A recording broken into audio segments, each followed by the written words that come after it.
YouTube, local recording, everything is going. YouTube's kicking off. Cool. Let's get this clean feed I've heard so much about. We ready for some big semi-finals? Best of 7 semi-finals. Morning Ritzy, morning Seppu, morning Caleb, morning Vra, morning Maddie, morning Zamina, Smishy, Payback, Kazet, hey, morning Nipple Boy, morning Saturn, morning Tokatai. Tokatai, have I just been saying your name wrong this whole time? Tokatio? Tokatio is, yeah? Fuck. Tokatio, is that better?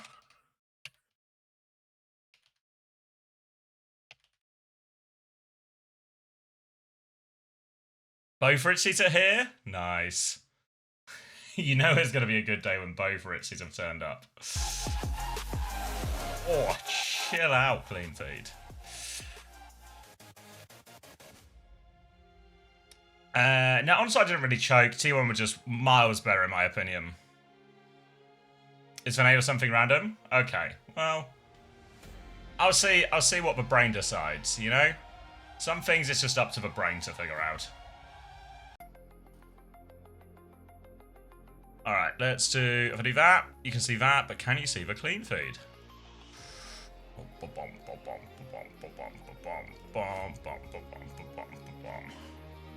Hey, Lemon. Oh, you sure can, huh? You sure can. Perfect ad for me. Which one? The Where Winds Meet? I've been hearing a lot of good stuff about this game. Mainly from the website, but a lot of good stuff. It was just fun getting Donghack over attack. Yeah, I also ditched attack. First time ditching attack so far on this stage, and I went Milgari, which feels like a safe bet, right? Zeta will just be good, won't they? Zeta will just be good.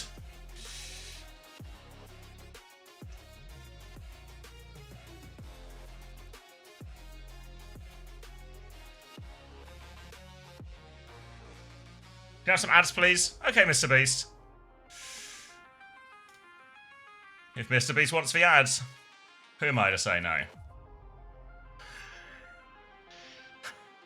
Made, he can't get ads. Is it made? Emmed? Oh, it's emmed. I want to see how to join the army. Well, boy, do I have an ad for you. They're playing right now, Beast.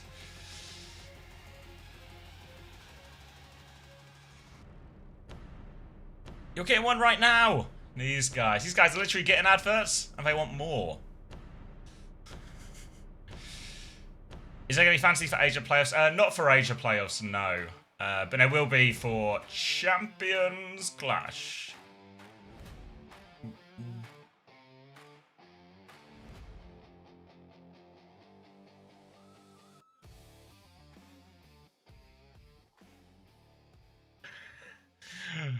Yeah, huge. Put a stew ready for some Cat Bastion Overwatch. Yeah, I reckon that's the way we're going, huh? I think both these fixtures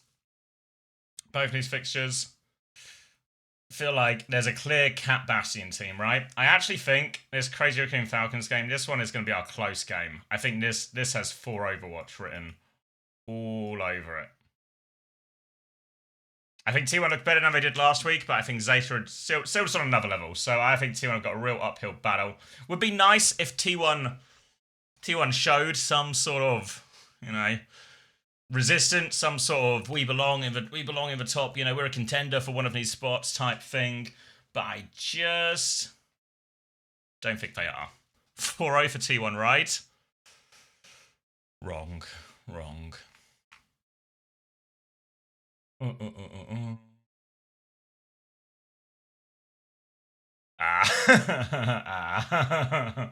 Yeah. All right. 8 map banger. 8 map. No banging. All right. Is Jamie up? He said he was up. Is he on? He's on. All right. Let me send this knock request a message. Maximilian.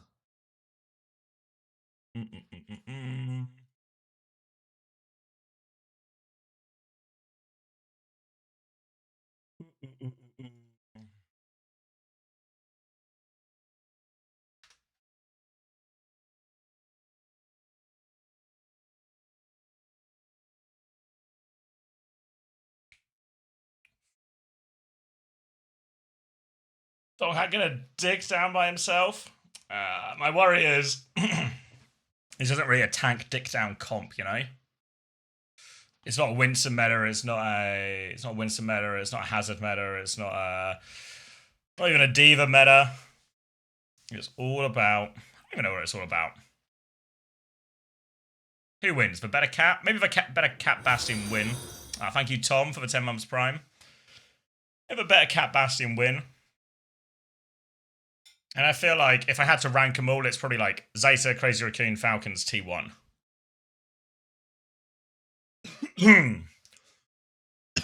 Am I choking to death? Hold on.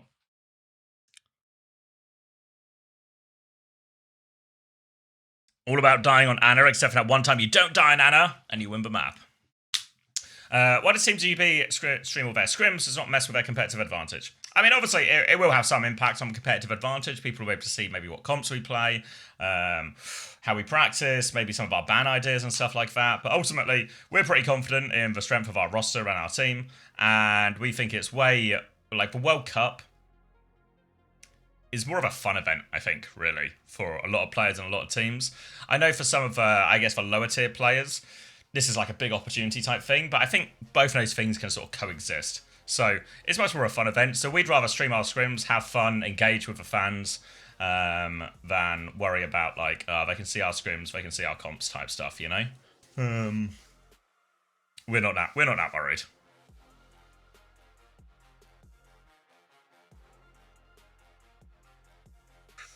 Do you still think TM are the best? I don't know. If this cap batting stuff sticks in the way it's sticking right now, because I still think Korea are overplaying it in a lot of situations. I reckon it's not as strong as Korea would lead us to believe, but I think it's definitely a relevant part of the meta. So if it's an everywhere meta, that throws basically all the power rankings just into pure chaos. If it is just on certain maps, certain situations, I think TM are still. I still put TM as I say joint favourites with Zeta Division. I reckon that one's too hard to call. Yeah, so it depends a little bit. I don't know if there's going to be another. We were talking about yesterday. I can't remember what our conclusion was. So is there going to be another patch beforehand? We're going to get the semi-finals today, High Sniper.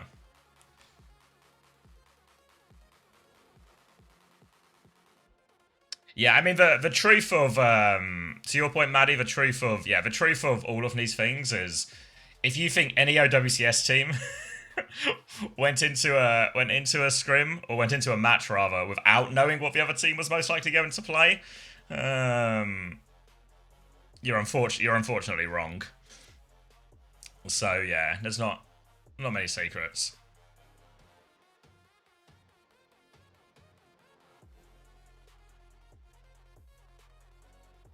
Which tank do I think's best with it? Yeah, I feel like Zarya feels a little bit Kappa, maybe. Or Zarya feels like the most exploitable. I don't know.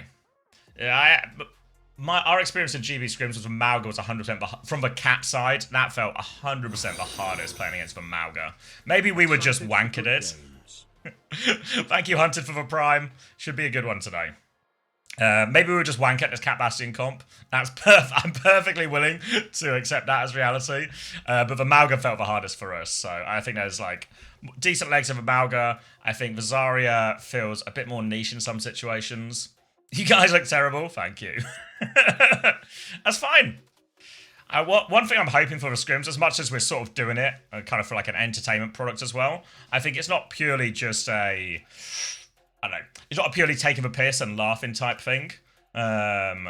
Also, I think especially once we sort of finalise the roster over the weekend and announce it next week, what you'll start to see is we'll start coaching proper. Like you maybe saw if you watched this week, you maybe saw a bit of that where Chris was a bit more involved in sort of style and adjusting people, like adjusting what we're playing, how we're playing, what people are saying, stuff like that. So I'm hoping what you'll see maybe in the coming weeks is a little bit more. We're actually getting better, and you get to look at what it actually feels like to coach good players or work with good players in a team and everything like that. Sorry,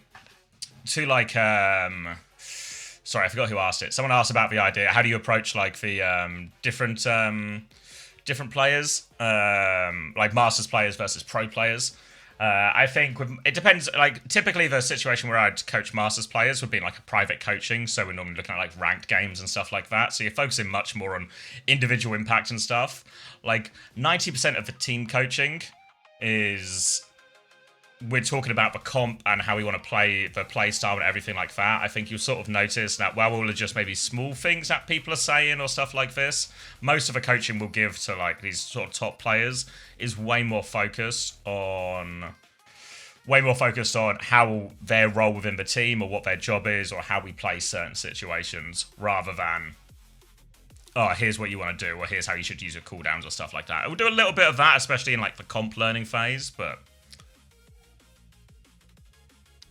it will be way more orientated on how the comp operates as a whole, or that person's job within the comp, rather than here's how you use your cooldown, here's how you do for this, you know? I think like you see it in a lot of sports where I think it's probably really true in NFL where like if you're like I'm like a casual NFL fan, so apologies to the Americans if this isn't completely accurate.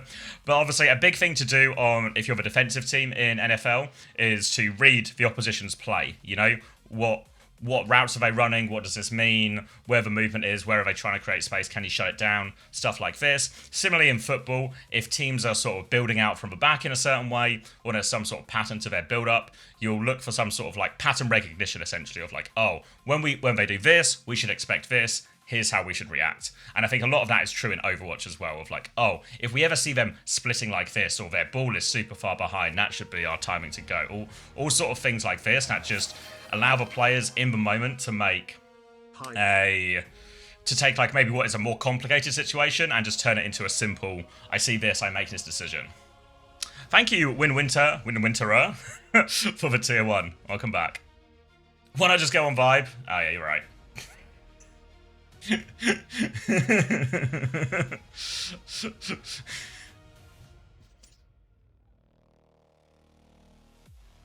And these the guys about to be the first team to beat Zeta Division?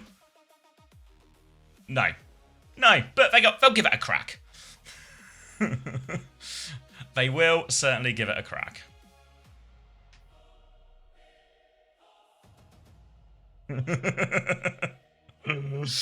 But they might. Alright, hold on. We got some. Alright, let's see what the writers have cooked up today.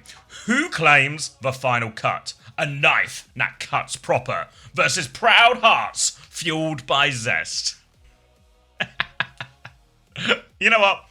They've done alright today. Let's cut proper. Let's stab proper, it seems to be the message today. Proud hearts. What is it? Wait. Is it proud hearts? Clear eyes? Can't lose?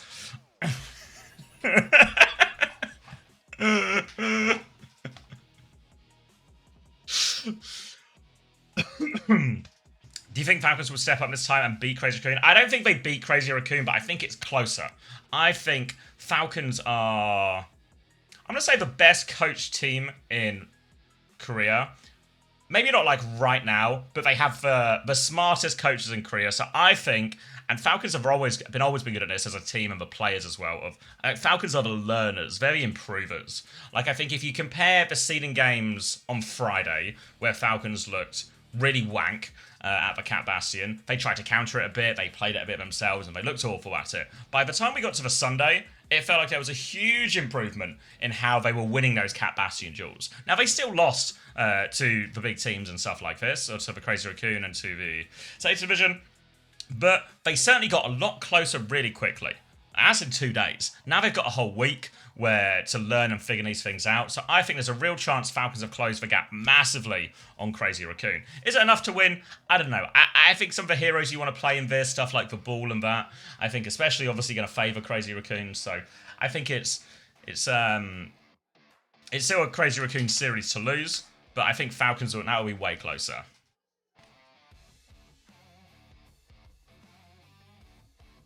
Good morning. Good morning. Do I have any mouse recommendations? No. I've just been using one Cloud9 gate. It's a GP Pro Wireless. They gave it to me for free. Bro's asking a coach. Bro's asking a coach for a mouse recommendation. That is crazy. How do you think I copy and paste these replay codes, huh?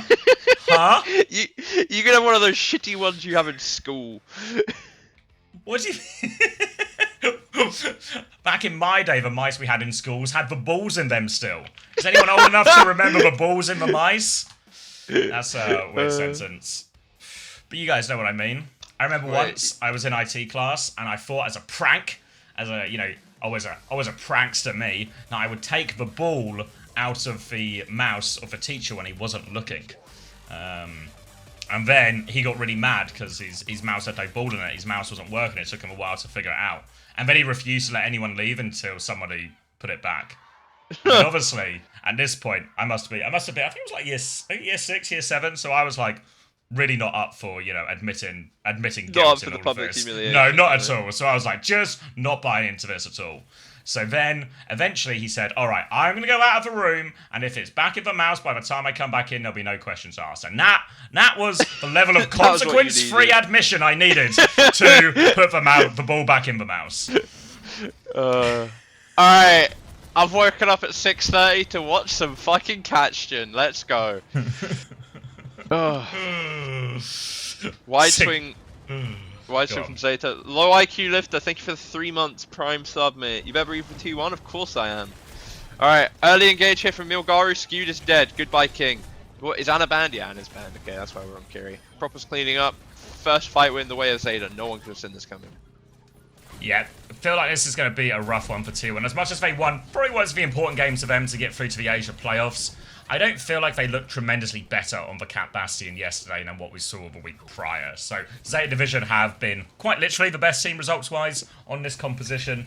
So no surprises here that they are starting rough. The fact that ball is open as well means even though something like the Kiriko will be more survivable than the Anna, the problem is you've still got no bloody help at any point from your other support, so the Kiri is even quite punishable as well if you can force. Just got a few more cooldowns to force first. Now Donghak's made his way over towards the point, but there you can see Milgaru, he's looking in the back. The rest of T1 are here as the form timing comes in from Knife. Gonna not actually get anything out of that. They've killed Skewed, but they've lost the flip. So player advantage now as they come back in Zeta Division looking for the retake. Proper is behind. There's a Bastion in the sky. Shu's going to hit a couple on that. Little Suzu to save his own Bastion there. And Milgaru's found all of the cleanup meanwhile. And Zeta Division will get it right back there, but damage mitigated at least by that flip.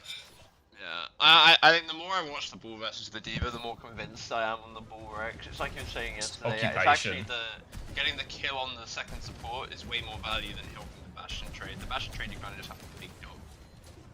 And be able to take. Otherwise, both Bastions have their ult, but they won't have their perk to help that keep them alive yet. There's no Anna for the super replay. Skew's just getting pushed into a corner. Crowd's just been gapped by Knife for the second time. That is just, yeah. And they kind of just dog walked on him. You've gone really quiet.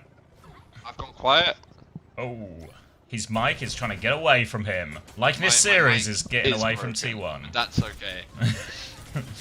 Alright. Chase on this Tracer. I think this is the wrong spawn here as Milgaru is going to hunt this Tracer down. So this is... assume it is, considering he didn't blink. Yeah, or he's just got no... real questions possessed. Kitsune rushing a catnap out in exchange. A counter catnap comes on. Cat on cat violence. And Violet is king of the cat world. That's going to be a bomb hitting Skewed on the head as well. Donghak has found one trade, but he has to preserve his life. They have to play for a late touch, but preserving his life is going to be maximum difficulty. The bomb is out, but blinking to kill the baby. Proper's killed the baby. He's recalled the bomb. The pulse bomb goes wide. Here comes the Bastion on coast, but it's not a saviour from the skies. It's just another Zeta Division fight win and a first round for them too.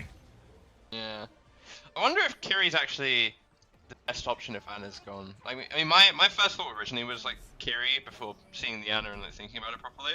But I'm actually wondering if you go like Mizuki or something, if you actually have a better chance of surviving these ball engages, right? Does Mizuki have much? Because I mean, you just hit the chain and run away. Like again, you're gonna die, right? There's not a single support you can play that you're not gonna end up getting run down on. But it's just about like making it take as long as possible is the key, right? Yeah, I wonder, because one thing we've seen is Baptiste. I don't know if, because we're on Lijiang Tower, the nature of Baptiste is just, it's too small a map and a bit too easy to get on the Baptiste consistently compared to like a Havana or something. Was that one death, one kill? One kill they've mustered? One eliminated. It was Donghak. Yeah, Donghak got Violet right at the end of that last fight, so, alright. Tier 1. 58 months, sheesh, that is like, what, like... Lifer. 4.5-year-old. Jesus. Alright. Our sub is going to Gear R soon. Be careful. Rough year. Anyway, either way, Milgaru low hit putting pressure onto Skewed. Looks like he's been able to stabilize in dojo with the Diva. Proper's been kind of on the side, but Knife's got the better of the Bastion duel again, which should just mean that the Bastion supremacy will be able to win this in the long fight. He's up here, he's uncontested. Stop the point on 99 there. Boop's gonna help confirm it. And yeah, Donghak's just getting bullied back into a corner. Yeah, Donghak's now getting chased around here as well. You do have to wonder, actually, with the power of the Bastion and all of this, that it's not just a world where, hey, Donghak, can you play ball, mate? The answer is surely yes. But no interest so far from T1. Skew's going to have his Suzu force. Manages to avoid that slash. TP's away. Bombs will come out in main as well. Zet's now lurking on the right-hand side. Nice found Skewed again with these bombs. How has he done it? Back-to-back maps now. Now the Bastion form comes in. Donghak comes to help here. He might actually do enough to do it. They do win that Bastion trade. Can they come back in off that, though? They're going to start trying to get themselves across bridge right now. But this map, the nature of the comps, people are back so fast. You can see Milgaru's already marking that point for a while. They can't give a flip yet. Tracer's trying to come in the other side. The Bastion's just dropped on the point. The Cat's just firing now. Form timing on the ground just to try and help clear this point. But Proper is staying skinny behind that pillar. Catnap comes in behind, trying to drag him off. But Violet finds nothing. Kitsune Rush to force the point now as well. Shu doesn't have his Kitsune Rush yet. So they're just trying to juggle Zeta Division for time. But they're also low here. But they need kills, T1. Skewed will find the first one to Milgaru. The Pulseman will go wide. One more touch on it, but Bliss can hunt that down. And T1 will be able to get the flip. They get the point force from all the space. And they have lost Donghak late, though. It's a bit worrying though. They have to use the Kitsu after getting the Bastion advantage and being on point, right? Like, Zeta already made them earn it. And now with Donghak gone, they're going to look for early point pressure again. Shu falling a bit low, going to drop his own Kitsu on point now. Zest, yeah, just going to die. Oh. Yeah. Crowd in on the side, isn't going to be able to find anyone on the timing. Donghak's now DMing it, but Proud's not Violet in this. Flip's gone back through to Zeta. I don't know how easy it would be, even if T1 managed to get another kill hit for them to reflip this. Skewed getting pressure on the backline now. It's so hard for him to live this. Even just the Tracer there is like a rough one. Donghak is going to help the Bastion duel again, but still Crowd's going to have to pop his ult. Counter ult from Knife. Don't know if he just took too much damage or doesn't have the perp. But he's going to live anyway. He's going to kill Proud. Donghak's going to get his bomb force, and it's going to be a cleanup for T1. And point touch looks really rough here now for this last fight.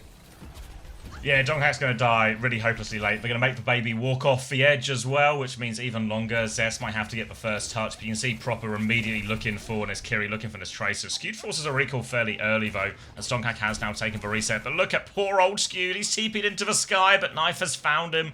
There's danger in the skies as well. Looking for the touch, but Proud's going to die just before it, and that'll be a 2-0 to Zeta Division. Yeah, very, very clean and dominant 2-0, one would say as well.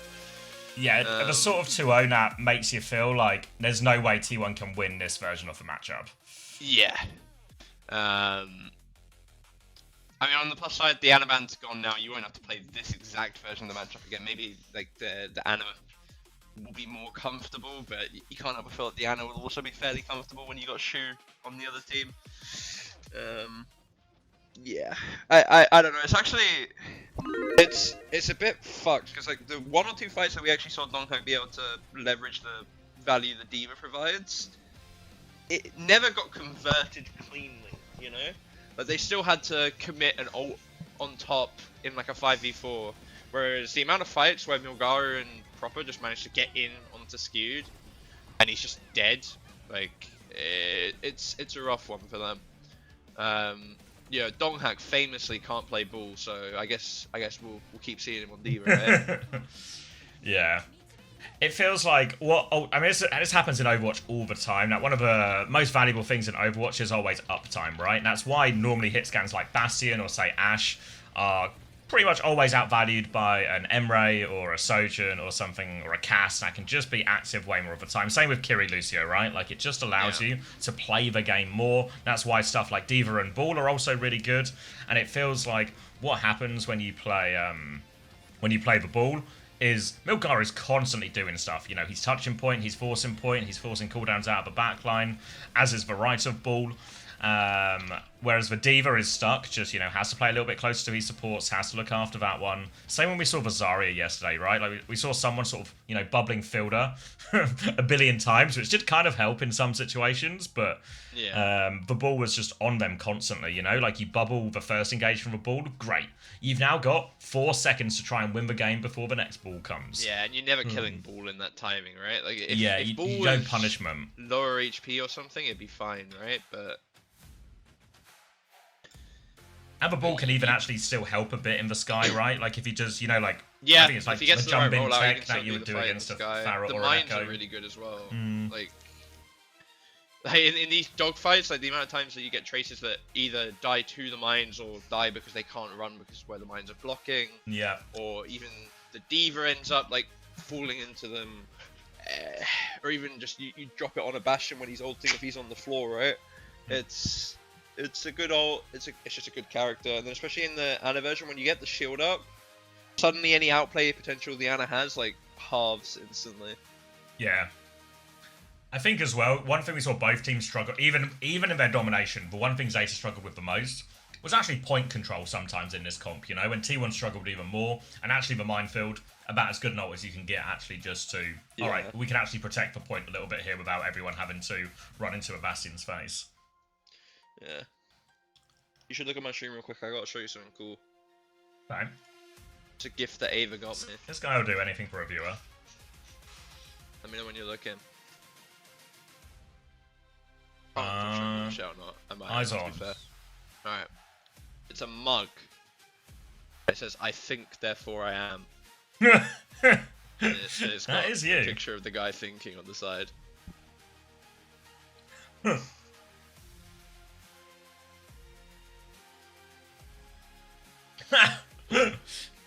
Nice. 10 out of 10 mug. That's class.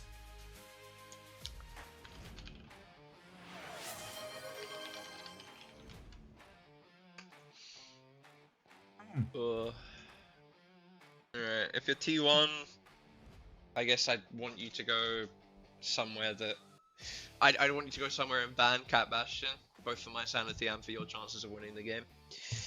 Thank you, Amma, for the 27 months tier 1. Welcome back, mate. Good morning. What determines if a hit scan plays Emre versus Sojourn? Is his personal preference? Right now, Emre just feels better at everything. More damage, better ult, more survivability actually as well with the pistol. So his at the moment, that's like just fucked because of his nade as well, right? Like, yeah. Like if the nade wasn't as strong, you could make an argument that like, oh, you know, at least Soj might get magic picks or something, but you just get him with nades as well.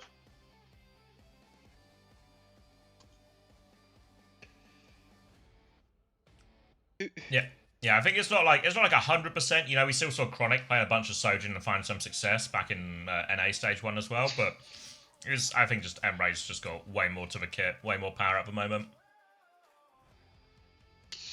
Yeah, I don't disagree. I mean, like all of stage 1, we were kind of jumping back and forth between Emre and Soj just based on vibes. I think someone, I've always been a hit scan, just play whatever the hit scan wants to play, believe it to an extent, you know. Like I think sometimes there is an objective correct choice. Like a Cass against Bull type thing or something. Yeah, but I think if my hit scan's just like, oh, I want to play Soj because I'm just gonna hit the rails, it's like, yeah, okay, sure. I'm not gonna argue, you know.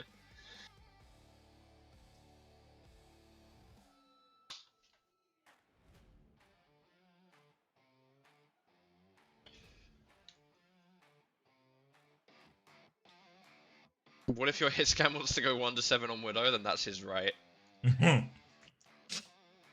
Sparker gets stuck on Sim Bastion. I think Spark was more down to play Sim Bastion than he ever was to play Hit Scan. I'll keep it $1.50 with you. You gotta remember, by the time we're playing this stuff, Spark has spent 6 months trying to play like Hanzo and Cass into Tracer Sombra, Winston. Yeah. And just getting EMP'd in one shot, 3-2-1. So he's like, yeah, if I go May and Ice Block, let's do it. This is the guy that was ducking playing Widow as well, okay? Like, let him enjoy his Bastion. Well, thank you, Turgid, for the Prime. Welcome. Torb is the solution in Cat Bastion, but no leaks. You know, about that. I always remember when we were trying to play Hanzo into this Sombra stuff, and we were getting so desperate to survive, I was like, Spark, all you need to do is actually, like, it's easier than you think. All you need to do is anticipate where the invisible Sombra might be, sonic that area, and then we'll be safe. And it was like, he would get it sometimes. Like, we would actually fuck Lip up, because he would just be like, this is his path, right? There's only so many ways a Sombra can go behind. Just at certain points, he can only come one way, right? Yeah, so, and it would work sometimes, but it also felt like, God, we're having to try so hard. The way to counter it is to find a completely invisible guy with infinite invisibility. we're having to see the voices. We're asking to counter it. We're asking Spark to have some type of premonition, really, and then Spark, just have an accurate premonition.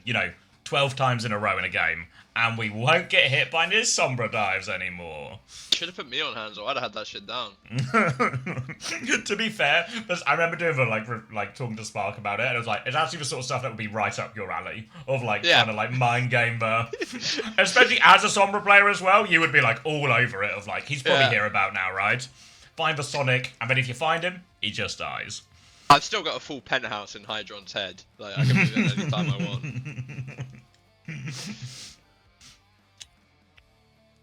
We can't all be clairvoyant, says Clairvoyant. Oh, that's deep. That's deep. How much sleep did you get last night? Probably went to bed. I probably got up at 5:30. For like 6 hours, maybe 7. Fuck's sake. I'm so jealous. I went to bed at like a little before midnight. I fell asleep for 20 minutes, and I was in that half awake state where I was like, oh, my alarm's about to go off. I'm about to have to get up. And then I finally looked at the time, and it was, like 20 past midnight, but I then didn't fall asleep for the next 3 hours. I'm sat messaging fucking Unter at an Australian wedding instead of sleeping when I've got this in 3 hours. It was a good time. When Torb gets his speed perk, he's the best flex DPS in the game. Okay, Loki, why don't people play... Okay, actually, never mind. No, why don't people play... Wait, hold up. Thinking. I'll get back to you. He's having a think from his thinking mug while he's trying to think in his head as well. Actually, yeah, I'll drink from the mug. Let's see if that helps. Hunter's at a wedding, 5 AM, 9 AM.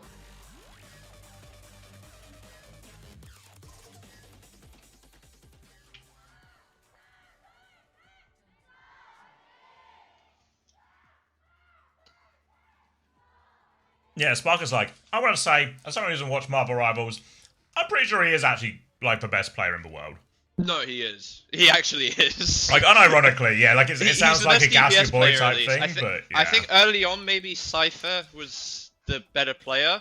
Like, but he's on support, obviously, but he is the best DPS player, at least, or at least he was. That's our boy. I don't know if he spoke to you aloud about how much money they fucking get either, but it's actually insane. Yeah, I heard about their new contracts, It's actually insane. It's a good day to be Sparker. Maybe every day's a good day to be Sparker. It actually is, yeah. That guy's... What a good life Sparker's had. He's jacked, he's rich, like, how do you lose, actually? He's just the nicest anyway, guy. Is dead again. My current running, I'm hashtag noticing that the losing team is the one who's flexible. Has 10 million deaths per 10. And whichever flexible somehow doesn't have that, wins. Nice close-up of knife there. Not looking like what I used to chop garlic, though. Did you see the preamble from them where they were like, "Will knife cut proper?" I was like, "Yes, let's stab proper." You're right. Let's promote knife crime. I could never do that if this was held in Birmingham. Just way too on the nose there. Yeah. All right. Okay, so Anyway. Donghack's... Jasmine's just long dead, isn't he? Because this looks like a full Diva series from Donghack so far. Donghack came in and reverse swept, and Jasmine got shot out back after, yeah. It's been known to happen. Anyway, Proper's dead to Proud. Can work with that. This is going to be such like an annoying matchup to play, because it feels like it's just waiting for one of the DPS to find some magic. B push from Violet is not going to help Bernard keep his mech though. Bliss is going to die during it, but you have to feel like the mech advantage plus the overclock to finish off Bernard on this repush is going to be enough to keep going. And that will be Cart going back into T1's favour. 43 meters on the board for Zeta though, can't be too upset. Maybe should be a bit upset. I mean, it's a Violet beat on Runa Sappy, what do you expect? Yeah, I mean, the thing that can offset the ability for this just to be decided by who wins their duels. We saw this a little bit yesterday in T1's game, right? Where Zest and Proud kind of just dominated the onside opposition.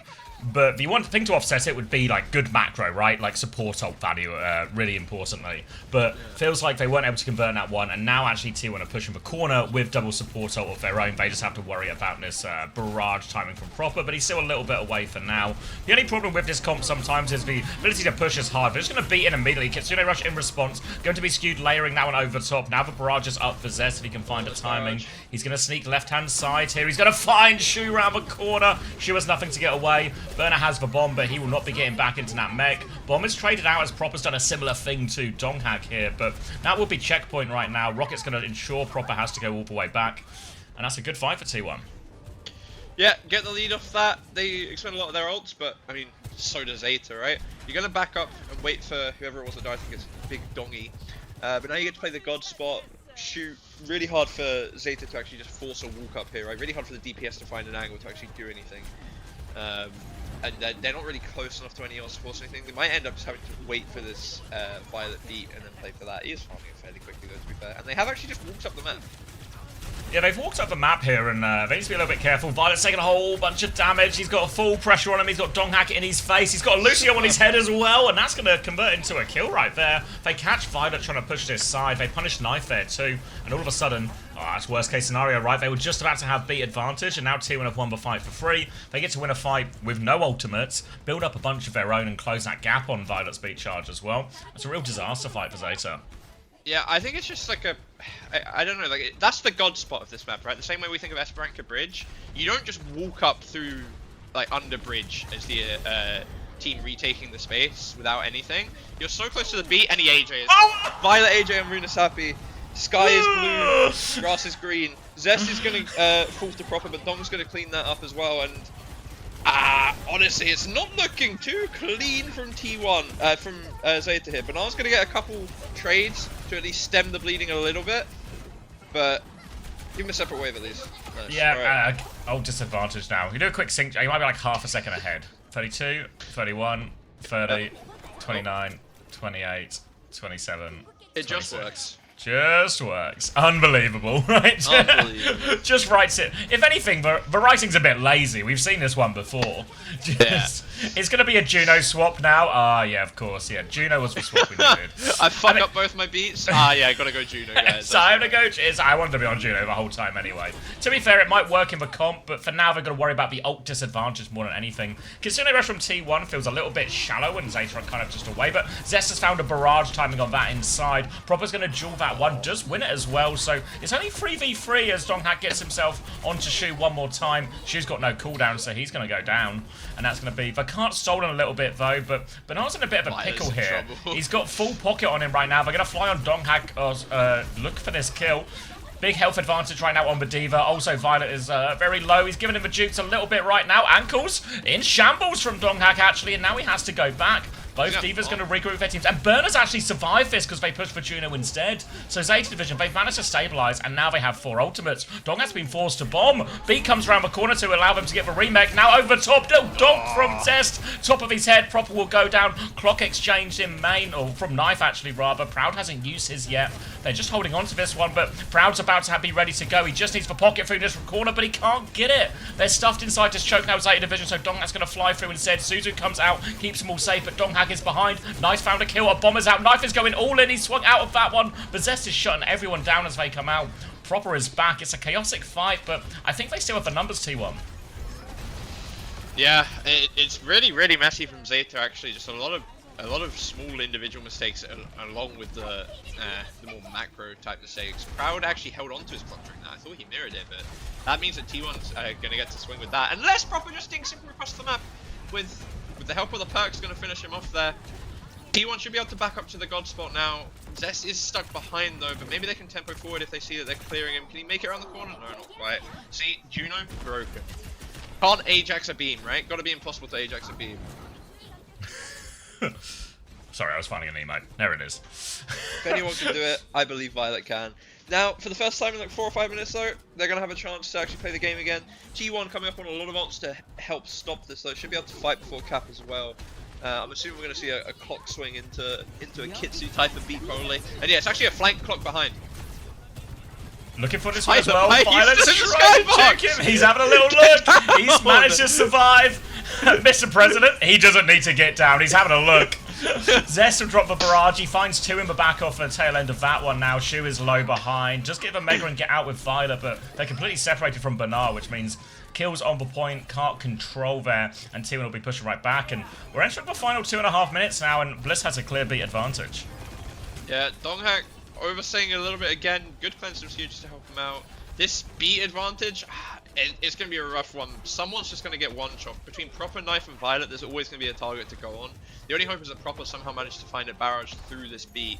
But T1 also don't have to go. They get to sit back here and play the god spot. They get to force him to walk up this super awkward arch again. And then the moment anybody punishable crosses this line, they're going to be able to go.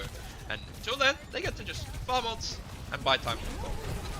Comes around the corner right now. Matrix there to confirm the kill. Knife can't get pocketed through now, and the beat push is good. That's a painful one for Zeta because they were actually... Oh my god, Burner's going to bomb there as well.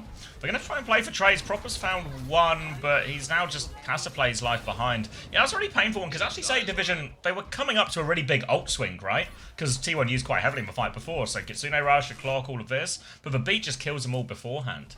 Now T1 going to be adding meters with 1.5 minutes left, and Zeta still have this ult advantage, but this lead is a problem. Yeah, and T1 is going to go back to the god spot again, which is where you want to be if you're down on ults especially, right? Because the terrain of the map is almost like an extra ult. I feel like Zeta just aren't respecting this part of the map. And Zeta's just going to kill Shu with DE, because for some reason it does a shit ton of damage now.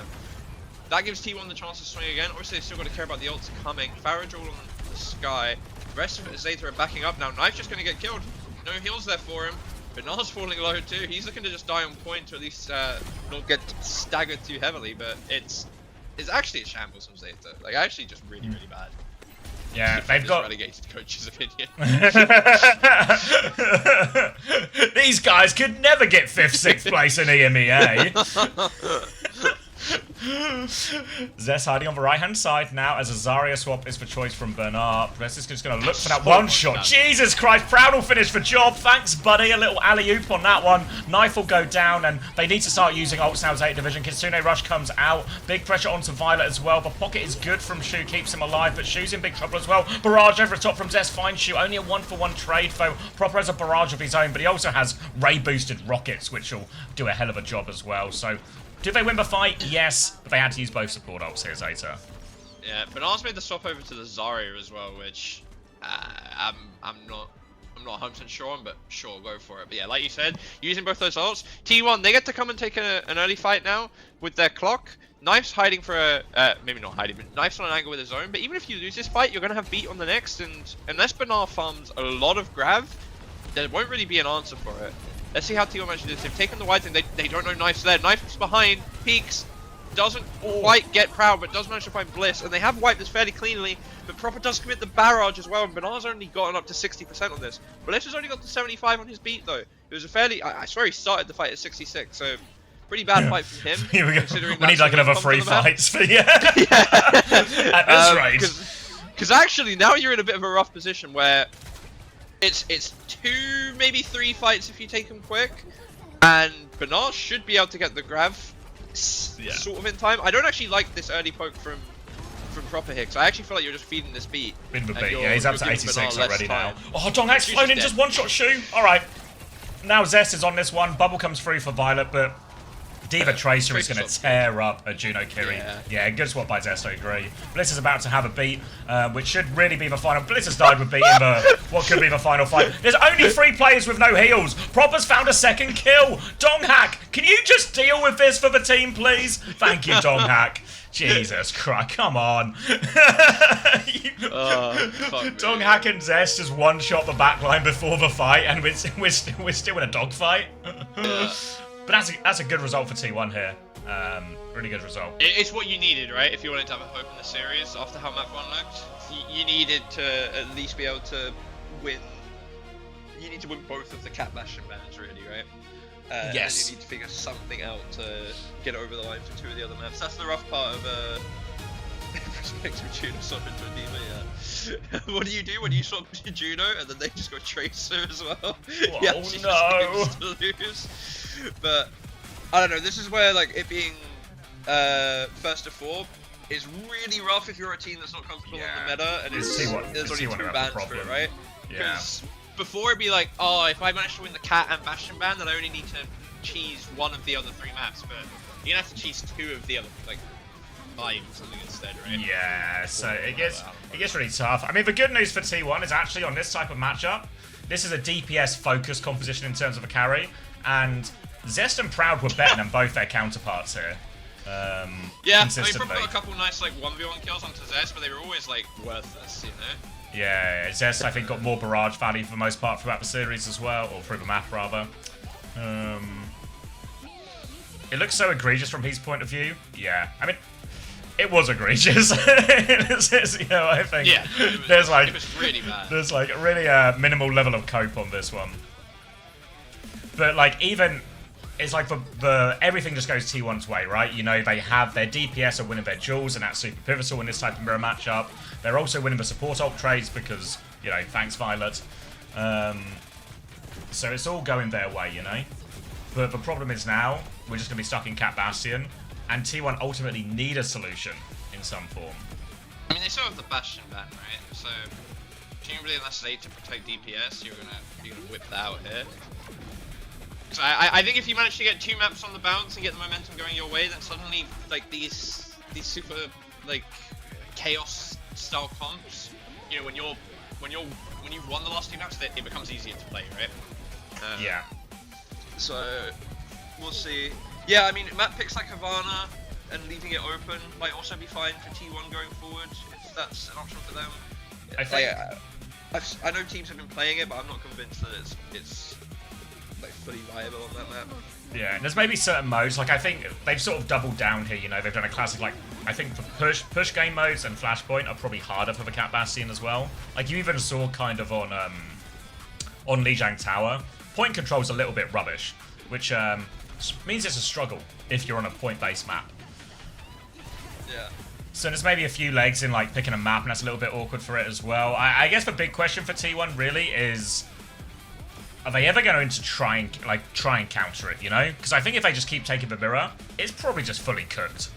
Yeah. So at a point, is it just like, we should just try something? Even if it is just something like, what if we play a comp like this where we're all just kind of on good heroes, you know? And we just do something where we ruin Shu's life and then we just try and play around the Bastion form, you know? Like, these sort of like quick fixes you can kind of have to at least like change your playstyle or give you some sort of goal. Yeah, I mean, it's also like, it. You end up in these situations sometimes where, like, the Cat Bastion's inevitably been beating comps like that in scrims. Yeah. But if you're Zeta and you haven't played against it in a while, and T1 just come out and a couple things go their way, suddenly it feels a bit rough, right? Especially like, not a great map for it. They're just they've not played against it in a while. Like, meta's only meta when everyone plays absolutely perfectly, but no one ever plays absolutely perfectly. Like, you can do things to, whether it's map related or just by playing well on the map to help. Yeah, even if stuff is stronger in the meta, right? Nothing has a 100% win rate, even in scrims, even if it's the better comp, you know? So it's like, there's always... Except Malga Echo Reaper, that happened. Except, yeah. that was we cooked with that one. But... Right, I'm gonna grab a drink, because we might maybe we have a series on our hands. I don't want to call it too soon. While you grab your drink, my thinker's cooked a little bit, right? But why is Sim Diva Cass not just playable into this? So one thing that happened, Falcons tried to play Sim Diva Cass, and if there's any team that can do it, you'd sort of feel like Falcons are pretty well equipped for it, you know? Yeah. And they went Cat, Bastion, Farah. It was on Blizzard World, and it was just... I mean, Checkmate just died all the time. So some of that, I think, was Checkmate had a bad game as well, but it felt like they couldn't... Like if they swap the Farah as well, then you probably can swap to like Tracer or something, right? Yeah, like, potentially. Like, cause obviously the sim comp, you're going to be able to then pick the super hard counters for the other team, but... Yeah, the bit that gets a little bit tricky is when they get the Bastion perk. Like, first point, they did kind of a right on. But once they get the big... I forget what it's called, but you know the one where he becomes a cannon instead of a Gatling gun? Yeah, and it's like, all of a sudden then... It just felt between that and the Farah. Like, you saw what Zest did on that right-hand side flank where he nearly one-bops knife, right?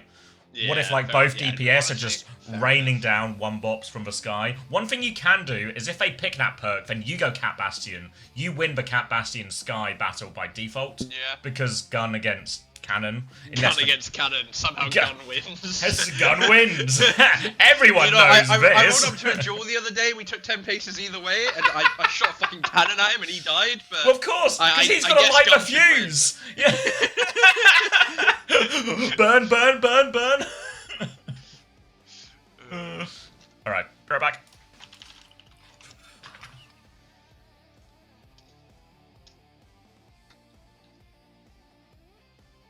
Yeah, actually, what happens if they go Ryan? So you just shield it, bro.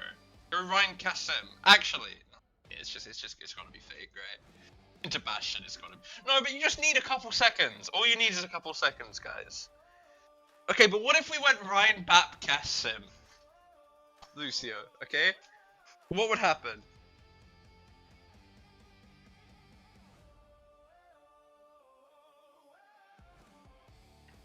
Like, you just need the shield. You just need the shield for a couple seconds so you can shoot.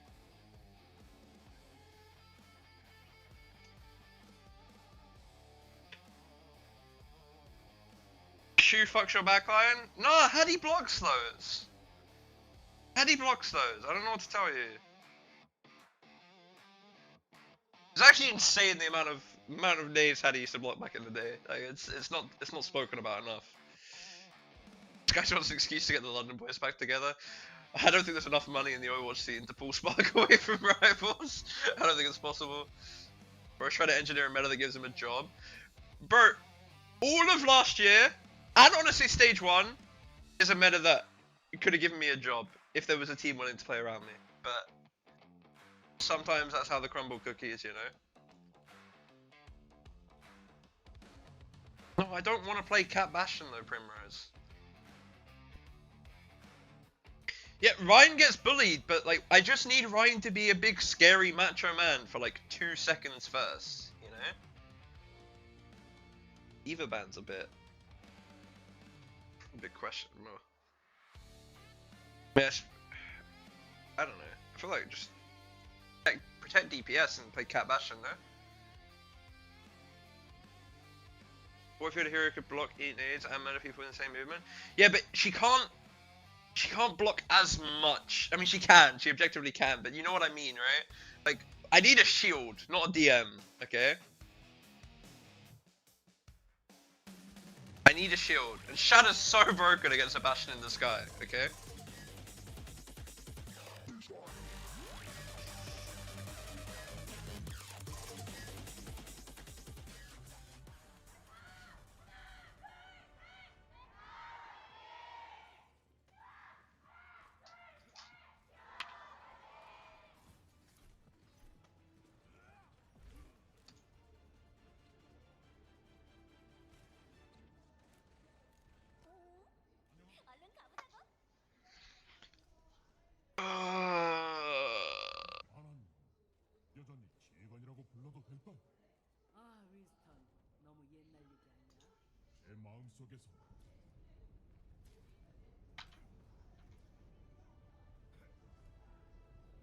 Trust Cloudify against Cat Bastion in exchange doesn't know what to do and gets so tilted. Yeah, but that's ranked, right? Like, L or Co-1 AO.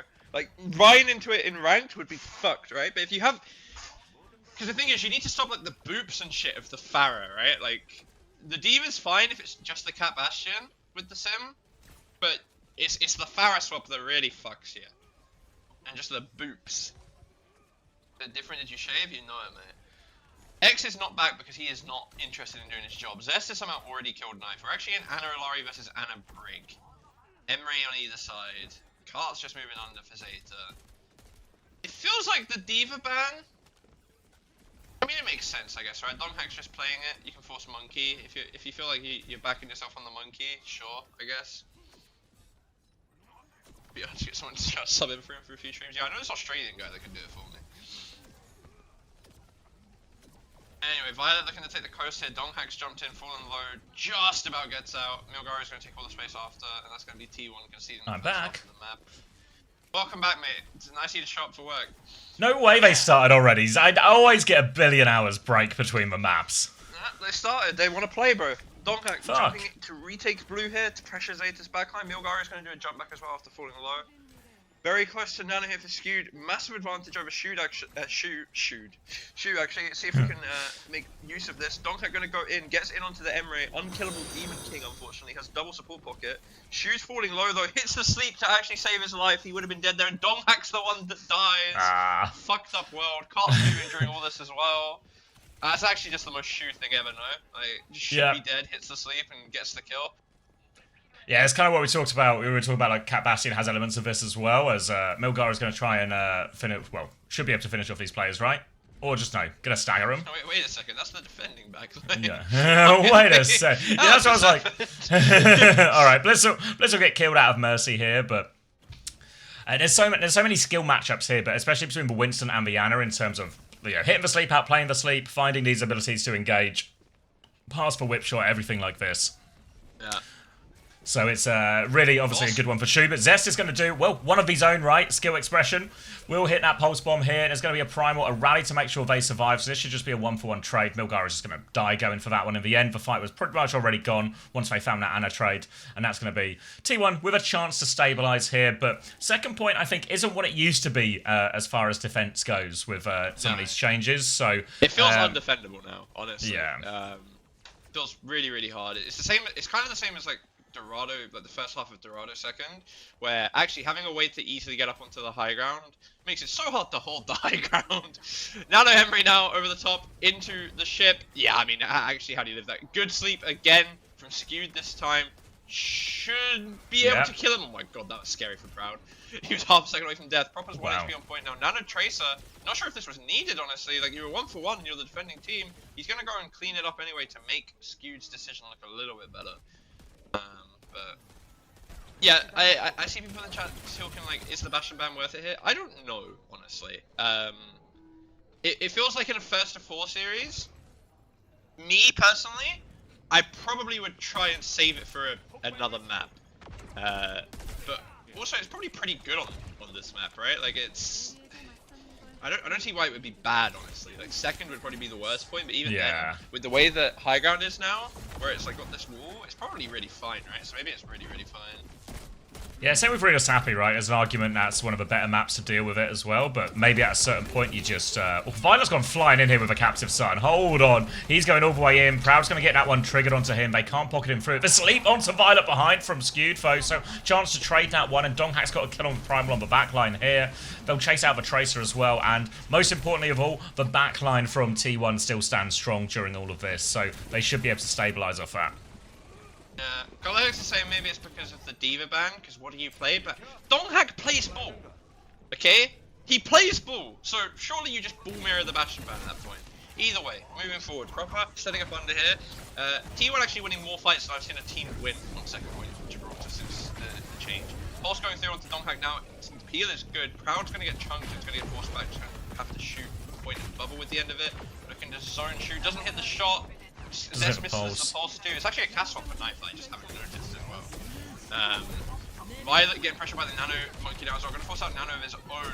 Knife's going to get caught on the high ground. He got heck quickly as well. I don't know that. Violet running it down onto Skew now. That's my go. Proud's managed to get trained in the middle of all this, but he's going to finally get cleaned up by Proper. Brady pop by Bliss. Milgari's going to pop the Primal and just clean up on point now. And yeah, they ended up flipping the map. bit hard to touch at that point. Yeah, good cart movement all the way over, so they're able to win that trade, and just kind of comes that sort of blow-for-blow nature, right, in terms of which Winston Trace are going to find the value. That time, obviously, Violet gets involved himself, taking that captive, or taking that defensive nano in the end, all the way into the backline, confirming the kill onto the backline. Actually a nuts play from Violet, just to go, I guess I've got nano. He has got, it's a speedy nano, right, so he's got a little bit of a boost, but ends up making the difference there. And then the rally from Bliss doesn't actually save him. So now, on to this next point now, and it's going to be top right-hand side now. Donghak's trying to hold that position. Pulse Bomb will go wide onto that, but Violet's found skewed in main, so now Bliss is in an awkward position, which means I don't necessarily die here, but they have to concede all the space 2-1. Yeah, we're in one-fight territory now. Violet has to capture Sun again, and we're kind of locked in up top. I wouldn't even be surprised to see him tempo it here. Shu's just going to get a nade kill onto Zest up there. Crowd's getting doinked out as well. Going to knock Donghak back. Going to put this now. I mean, everyone's kind of already dead. Honestly, Violet. Lucio and Runasapi. I pretend I do not see it because we got the Violet Dalari back. Yeah, just it's a fairly good cap from Zeta, honestly. Yeah, I think you can be really happy with that in the end, but especially on second, it starts to look like they were getting really caught up there. But third point was smooth sailing. Never really had a bit any response to that. Best point. Or their worst point, sorry. Zeta's worst point and T1's best. Yeah, well, isn't usually the case for Gibraltar these days. Yeah, I guess on that third point, what was certainly true, we watched a lot of it from Violet's POV, and he's kind of just able to walk up main and poke stuff a lot of the time, you know, which is a lot harder to do on second because there's way more high grounds and rooftops to go over during all of this, which means actually just maybe having a brig to survive some of these situations is just better. But eventually, once they get through off the back of some of those ults, all just works out. And then that Captive Sun actually onto Donghak felt kind of aggressive, but he was actually 95% to Primal, so that also works out perfectly for them as well. You see domination really in the kill feed, except for Knife. But yeah.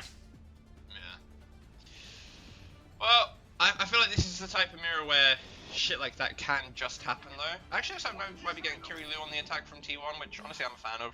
I rate that more personally, but I'm an EU head, so that would be why. As I say, that skew's gonna swap to Hannah anyway and prove me wrong. But we'll see what can happen. Knife's actually gonna opt for the cast. I quite like the cast on first point defense here as well, actually. Like the ability to just walk through this high ground and just hit like the 2-tap on backline is a bit underrated, I think. So big fan of that, and obviously it's good into the monkey as well. Just break the bubble instantly. He's gonna go Hazard as well here, so this is gonna be it's gonna be an interesting one because obviously one of the things that Hazard is vulnerable to is just being, you know, big, wide, and Scottish, and easy to sleep in a lot of these situations. So, yeah, Jamie's been doing some on-the-ground research here and can confirm a lot of Scottish people do just look like this. It's going to be... so they got kind of two options here, really, right? T1, they have like this sort of all-in timing or something if Donghak can find a way onto the backline, and they have the Suzu to counter out the sleep or the nade if they get in a pickle. Or they can also do a bit more of this, where they just sort of wall behind the Winston, try and bully the Winston for space. They've got to be careful, though, because outside these timings, Violet will keep getting aggressive here, and you can see, as soon as they concede that space, Violet's going to take some other space on its right-hand side to start poking back. He's got the high ground here. Shoot, good dodge on the sleep actually. He's gonna get him killed, skewed. This is the danger of the Haz as well, right? Is it? Head with the Kiri, skewed can just come in and clean it up fairly easily. And yeah, obviously you can get the counter dive off after, but it's not that easy to counter dive a Kiri even if she does TP in when she has the cleanse and the Lucio feeling. It's good. Yeah, good for Zeta to get the trades they've gotten though somehow actually. I don't know how Milgaru and Proper managed to do this. Milgaru is one.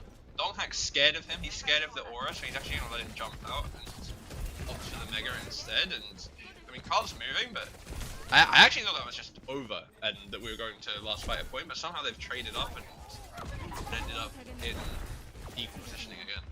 Yeah, I think some of the problem is if you just find a way through to the backline like Donghak did there, you've got a great chance to, you know, hit your shots, especially if you dodge or sleep, you'll probably just get kills. But it means that Milgaru and Proper are just standing there like full condition, you know, all their cooldowns to get these trades onto the backline here, and they can sort of trade their way into a defense. So aggressively. But that's the luxury you've got, right? Like, especially into Haz, where you're not going to get bubbled off from your Ana or anything, right? But Milgaru going in now doesn't get the nano or anything. I think he was expecting it. Gets it in the end. He's off HP. The wall's good. Kitsu isn't going to be enough to kill him, though, I think. Donghak's doing his best. Violet with the Captive Sun now. I think he only hits one. TB. Well, he's got Proud. Oh, no. Gets the Emery. Manages to finish him off. Bliss is just playing ring around Bobbing. the rosy again. Yeah. Donkey falling low. Zest throwing out the pass. He's still in. Hit anyone. There we go. Violet has been cleaned up. There should be an opportunity. Oh, if Mm. kills him there, it's so good. Should have a beat opportunity to close this out here, and I think that's exactly what they're going to go for. Yeah, here it comes round the corner all the way onto the backline. Knife is going to get one shot. They're going to leave Shu walled off and turn onto Milgara, but Milgara has a primal, so he has time to bind this one out. He's going to have to pop it now. Tries to lock down Bliss into this corner. Can't quite find it here, so he's still got a decent amount of health, Milgara, if he wants to go for more. He's got eyes on this high ground, but the wall is actually going to protect them all from it. So T1 have managed to survive this primal turn, but it's given Zeta a chance. A bit of space on point. Knife has gone Reaper, because I guess he just can't stop dying. There's a Tracer all the way behind. But Zeta, they've sort of stabilised it. Oh, Knife's found Zest behind. They're going to go anyway, T1. Donghak finds a trade on point, but he is antied. Now Knife is coming back in. Bliss is low. Can't quite finish the kill as Proud tries to come involved, but Milgaru's looking for it. He's in pretty deep, though. I don't know if he can get out. He can't get out, so it's still on a little bit here if they want to have a go. Donghak's not quite with him yet, though. He's still on the high ground. They should be able to start pressuring point here. Yeah, that Milgaru kill, I mean, especially with the kids here, right? Just going to drop it on point now. Probably not even needed, like in hindsight with the committal on to shoot from Donghak there. Milgaru's back on the Doomfist just to die one more time for love of the game. Yeah, I mean, a bit messy at times, right? It feels like T1 should have been able to do that easier, but they get it done in the end. Yeah, I feel like this point should maybe now feel a little bit better for them with this wall sort of where Proud is now. Their ability to sort of just go over the top or over the roof and get on the back line should be pretty high. Third point might be where they get more of their problems, but, you know, they've got to get there first, then we can worry about that one. Shu's come out bottom right now, so Donghak's going to focus his attention on top, as Milgara is just going to mirror the hazard here, actually. Yeah, I really like the Reaper. I think Reaper's so broken right now. We'll see which support all goes first. Violet's just so aggressive on me, and I love it. He doesn't give a fuck about the wall. Zest Pulse is going to get rid of the pylon of Violet. The ult was going to go through onto Zest. He actually gets him with it as well. This guy has a immaculate aura. Bliss, next one to fall victim to him as well. And yeah, it's going to be a fairly cheap fight. When Proper does check out the pulse on Proud. Maybe he gets a trade hit? Oh, never mind. Yeah, trade go a decent way, but looks like they have more than stabilised here. And honestly, since there's no sort of sleep or anything for Milgara to worry about, he should actually be pretty good just to stay on this Kiri Lucio. You know, the Kiri Lucio, survivable as always, but can't really clear a hazard in the same way. Nade at the choke, doesn't find anything. Wall off from Milgaru. Now the nade comes through. Suzu out, downpour now in response. Donghak will just deal with that one now, but they need to be careful of trade. Skewed is so low. Proper is right there. TP on from Knife. They really want him as well. The wall is good from Donghak, but Reaper goes straight through that one. He's nano boosted as well. He is low, and Skewed has slipped away from all of this, so now they have a real chance, and Bliss has found Violet. Now onto the backline here. Little dodge onto the sleep as well. He's actually so good, isn't he, Donghak? Unbelievable right now. Skewed needs more help, but oh boy, T1 are keen to help him. They've lost Proud. Milgaru's trying to get on him as well, but Skewed has survived. They should be able to maybe get with a Reaper or the Tracer late if they can. Maybe not the Tracer, but the Reaper should die. Yeah. Oh, Proper's found a kill. After all that. Oh, he's found two. The nade. Donghak's 1 HP as well. Okay, and bro. Even when you think they're beaten, even when T1 do so many things right, you dodge the sleep, you counterplay, you keep him alive, and then Shu with a nade from downtown, Proper kills 2 and hits a pulse, and all of a sudden, you're in your final 25 seconds. You got double support out here, but Zeta Division on the verge of winning this map, and importantly, winning the Bastion ban as well. Yeah, you've got the Kirilu ult, you've got the Emre ult, you're close to the big Donga ult, so you have options here. I think they're going to pull out the beat. Oh, near AJ from Bliss! Oh my god, gets off in the end. Violet's found Zest again though in the middle of all this. This hero is broken. Knife going to drop the Blossom, going to just die, as tends to happen honestly when you use that ult, but it doesn't matter. The rest of Zeta have killed everyone. We watched Donghak put in a masterclass for like 45 seconds straight just for it to be undone. Little BM from Violet to yeah, it's just AFK teabagging as Donghak is the last to fall on point. And now, like you said, it's the Bastion ban. You've presumably got, if this goes to 7, you've got 4 maps of Cat Bastion. Yeah. And the first map did not look remotely close. Is Zeta the first team to hold Gibraltar second, as far as I'm concerned? Yes.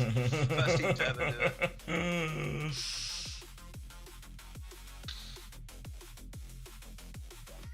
Yeah, Dong was actually doing everything he could there. He outplayed Really, every sleep, I think. Like... Dodged every sleep. He peeled his entire backline into a Nano Reaper as has, like, and then Skew just gets bopped. Bliss just gets bopped. It's actually a rough one.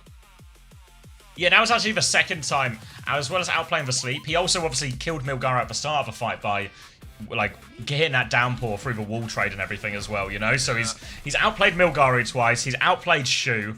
That sleep was so good. Yeah. How much longer is this expected to last? This game, like, or the stream, probably like I don't even know actually. Like 6 Yesterday hours was stream. 4 hours, and Yeah. it was a 4-0 into 4-0. Presumably neither of today's games will be, well, at least one of the games today won't be a 4-0. For sure at this point. So yeah, probably like another like 5.5 hours, I guess.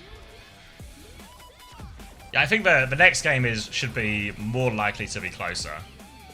Yeah. Well, I do have a feeling that for the rest of this game, it's just going to be Cat Bash and Slob, and Zeta's just going to run away with it. Yeah. I'm so excited. Like, one thing I really want to see from T1 at this point is you gotta to try something different into it. Because I don't think they're going to win the mirror. I don't think we've seen anything to convince us of that over, well, in the first map today or throughout any of last week either. Yeah. Yeah, I mean, there's a chance that we go out into Cat Bash in the next map and it becomes close, and suddenly, you know, even if they lose the map, I can be sat here thinking, like, oh, maybe they'll have a chance on the next map, but based off first map, I don't know how much I'm buying it. No.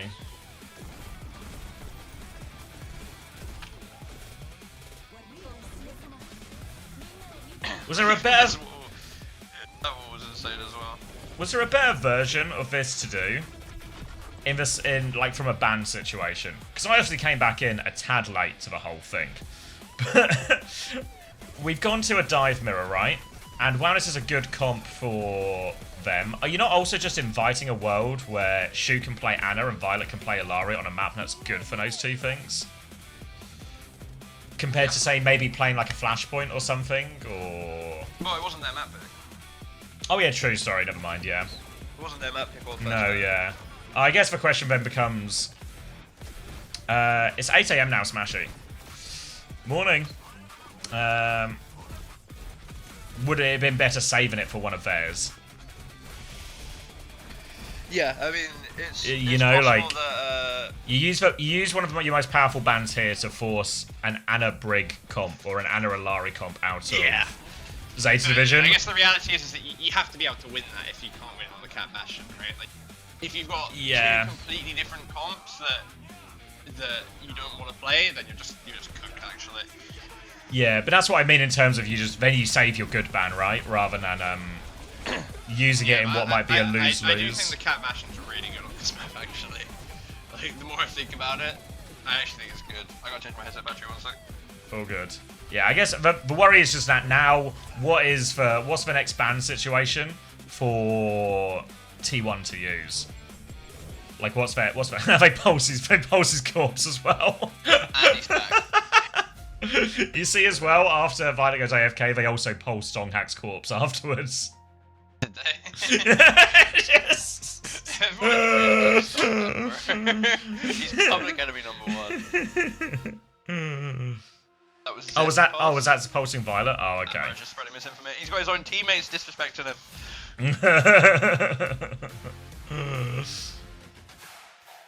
But yeah, what I was saying is, like, now if you're T1, what's the ban situation as well?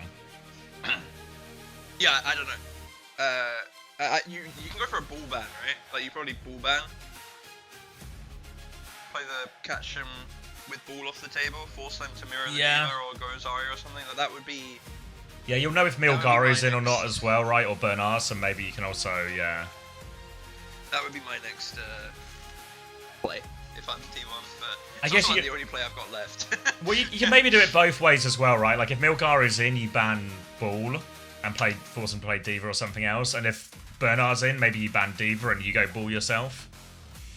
Yeah, but like my mate Colorhex said, it doesn't look like they want to play Ball. It really doesn't, does it? No.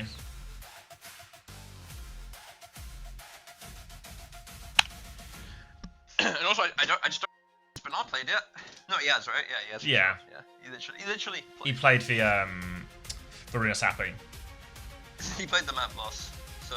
Yeah, he's come in, lost his map, and gone back to sitting down. Taken out back and shot.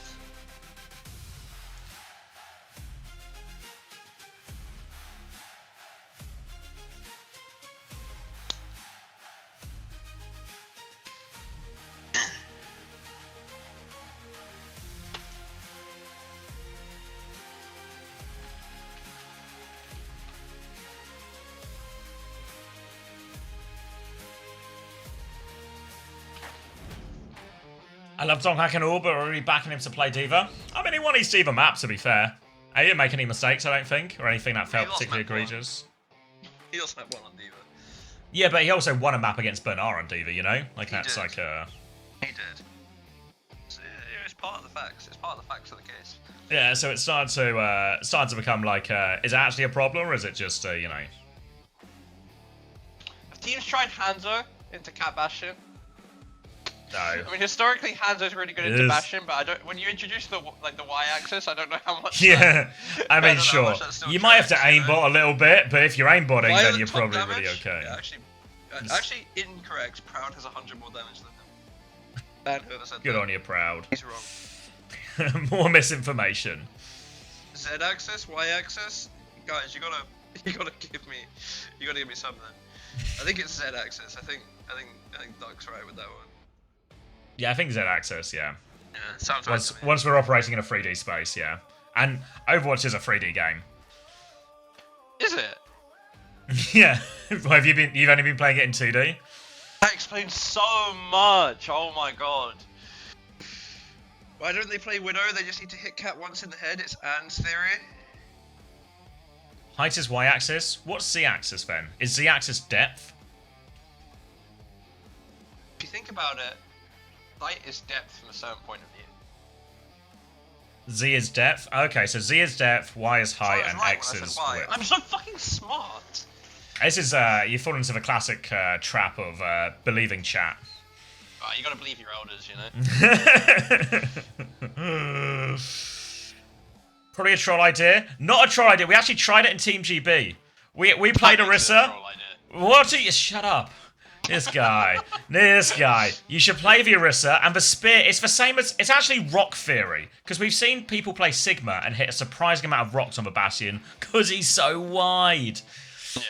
And the Spear has actually got a really generous hitbox on it as well. And also, remember, the Charged Javelin actually fires faster, which most of the time isn't actually very relevant and can be, if anything, an inconvenience. Because it's bad, but in this matchup, it would actually be worse. You actually want it to go faster because, yeah, you get easier to hit ones. And you have plenty of time to charge it up, right? Because it's not like...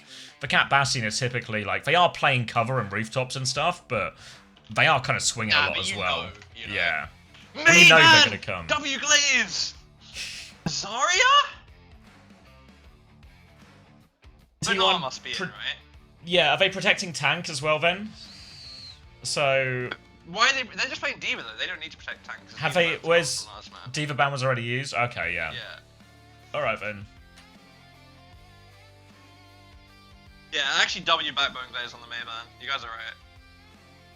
Well, people have been doing it, especially on like these, like Havana is probably where we've seen it the most, it's, like, right? Decent, right? Like, you hit a couple shots, it's good. You're hard to kill because you've got the wall and the ice. Yeah, yeah, you can, help this Bastion trade. I mean, there's a reason that back in the day teams had to play Sim and Bastion in Orisa because you know Bastion doesn't really just kill Orisa. But I guess the problem is that he'll kill anything else behind the Orisa. Yeah, I don't hate the Orisa, no. No, like I think the Orisa's got like a bunch of legs, but they're also never. I feel like they're so rarely in an Orisa region unless it's like super hard meta. Yeah. All right, so Cat Bastion, Ana, Malga, Tracer, all seems sort of reasonable in terms of what we've seen people play with this before. So Skewed, you know, is going to be under significant scrutiny here, but maybe the hack that Bernard's not going to play ball in any of these situations, right? Probably helpful to him. Generally, the defensive Ana is going to have a big advantage on these maps as well. Yeah. Is the Malga start sensible, or is D.Va start, like, for defense better? Like, I feel like I feel like Mauga's really... I think like Mauga's really... Yeah, we found Mauga was the hardest of the tanks to play into. Like, you'd have to think way more about your swing timing. Or if you're Team GB, don't think about your swing timing and just die to the Mauga. Both viable options. I don't know. I think the D.Va's better. I feel like you need especially on a map like this, like, because like, what does Mauga do? What does Mauga do? Whereas D.Va can actually have helped there. I guess Mauga does this. You look, Mauga does that! So could D.Va, and now there's a D.Va on high ground and he's on low but look, ground like the Bastion's on fire! Yeah, I mean, if everyone just peeks him, then their defense is terrified! I mean, what are they doing? What are they doing? Look how much damage he's doing, Jamie! Look how much damage! we just dropped in front of a Mauga and bent over in front of him. Like, hello? Oh yeah, good job, Violet. I hate this region, I hate these teams. Look how this Mauga has done so much. He's nearly got a cage. You ever seen a Mauga get caged before any other ultimate? He's got 80% of cage in 70 seconds. Okay, but if this wasn't a fraudulent region full of frauds and they don't, like, you're on D.Va Cat Bastion. Look how much he's done, Jay. He's done so much. Why the fuck do you drop in? What are you doing? He's just, something you can do. He's got 2 giant guns. These are among the top 10 best teams in the world, and you are just a relegated coach. Who are you to call them bad? Honestly, fair. Alright. T1 have retaken their position. Skewed is actually just going to die to Knife. Looks like Shu maybe got ones in there. The Nano comes out as well, and that's just going to be pure deletion. This time, not even a Mauga could save them. One trade from Bliss onto the Cat, but that should be enough for first point here.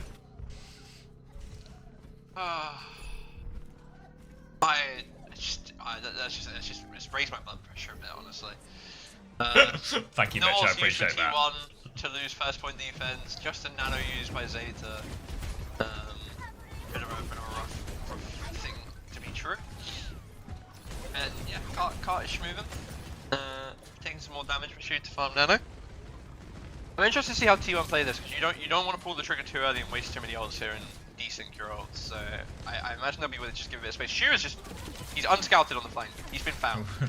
Surely his time is numbered now. He's all his cooldowns. This is a problem in theory. The Bastion swinging main forces Donkhack back for a little bit, but feels like the ability to go and get Shu should be possible here with some type of Bastion swing timing. Burner's going to try and mark the Tracer away. Obviously, he has to do a lot to try and do that, but here comes Donkhack. Slam onto Shu as well. He's going to hit the sleep. He's going to get full Matrix as well. Zest can't actually find the kill, but it doesn't matter because now there's a Nano Bastion in the room. Now they can find the kill. They hit the stun onto Donkhack with the catnap. Pulse bomb as well, but artillery formed to survive that one. Looking for the Skew trade on the end. Skewed walks the gauntlet, manages to get out, but the trades means Zeta Division can keep this payload moving. They don't have any ults for the next fight, really, but she'll have another Nano timing soon, which really, amongst all of these, the Nano is just the most important ult, I think, economically here in terms of when you have a clear advantage in the ult economy.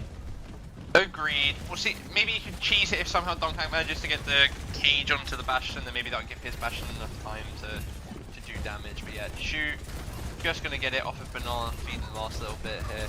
I wouldn't even hate like an aggro cage here at this point. You know they're just farming their Nano. You got decent damage on Banana. I really. The Ana's in the sky. Yeah, Ana is in the sky. Up on high ground now. Zest's flank is now worthless. They're going for it. Nano comes out, artillery formed defensively as well. Yeah, the kite looks alright. Donkhack's going to stomp away from this one as well. Zest is behind. Cage now on point. Anti onto Donkhack though, so he is in trouble. Catnap comes in, gets a stun. Shu has died on the high ground though.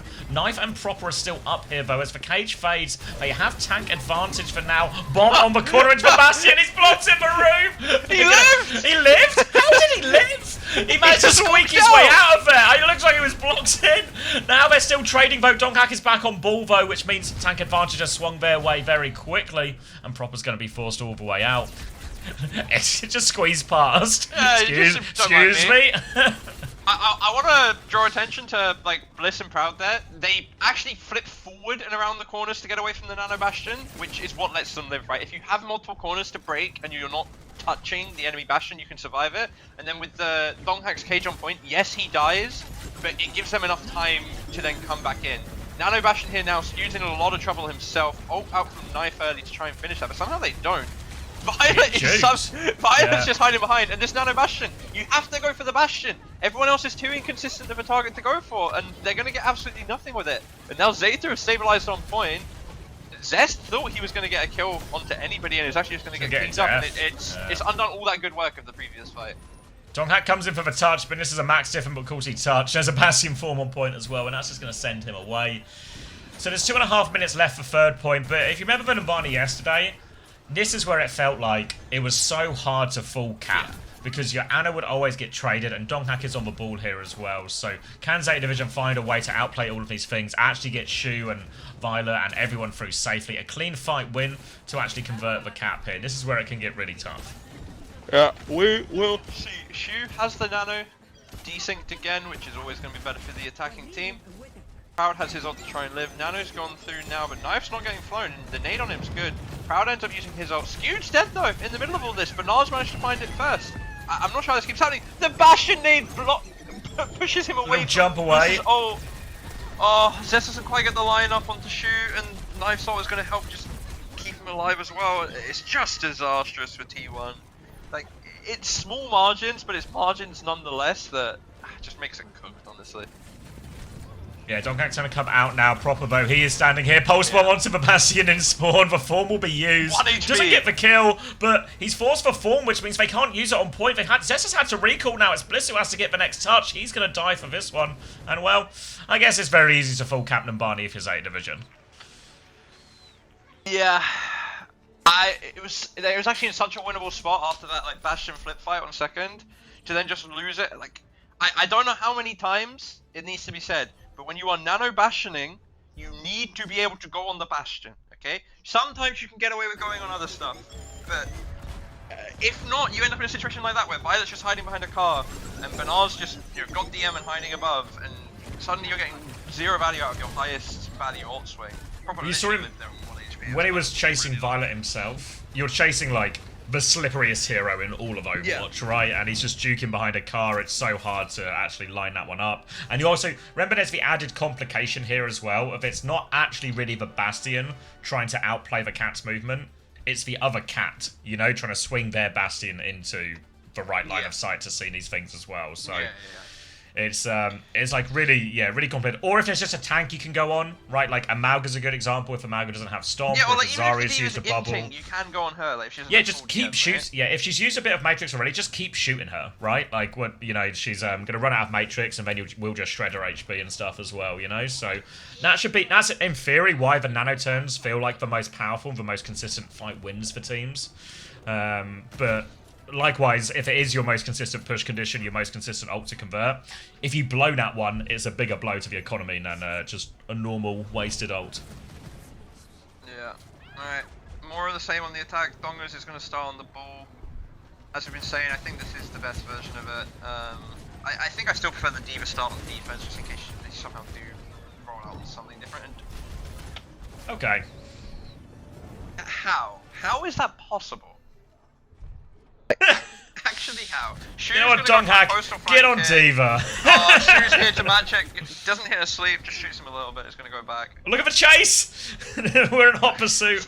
You know what I was thinking? Not serious. You know what I was silly. You know, you were talking about like the cornering with like the Bastion cat kites against the other Bastion cats. I was thinking it's kind of just like a car chase, right? Where you have to lose the cops, right? If you go around enough corners and they can't follow you, you gotta reduce that wanted level a little bit down from like maybe 3 stars down to like a 1 star, and then you can return. And Proud's gonna get caught in the open here, just like a crossfire. So much pressure on it there.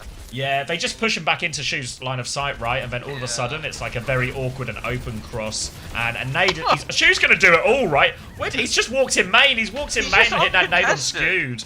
Yeah. Like, that's the thing, right? Like, and I don't know how much, it'll be a bit of both, right? But I don't know how much of it is like the Ana and how much of it is the teams.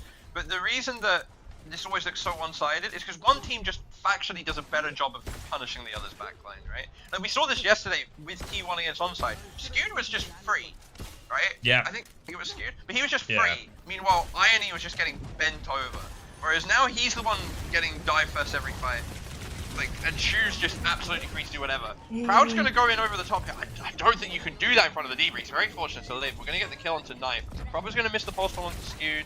Proud's ult maybe can help follow up on someone. No, isn't quite gonna be able to do it. Zest is getting chosen to be run down now by Bernard. Turning on Vadiva now, I think. And Skewed is literally having to run back into spawn because of this. Proper's hiding, so he's gonna have to deal with that. Bernard's turning back the point now to help with the duel. Shoot's still on this high ground. He's barely been touched yet. Finally, the dive goes off. And Donghak's running at 600 What? HP. How has he killed the kill onto Proud?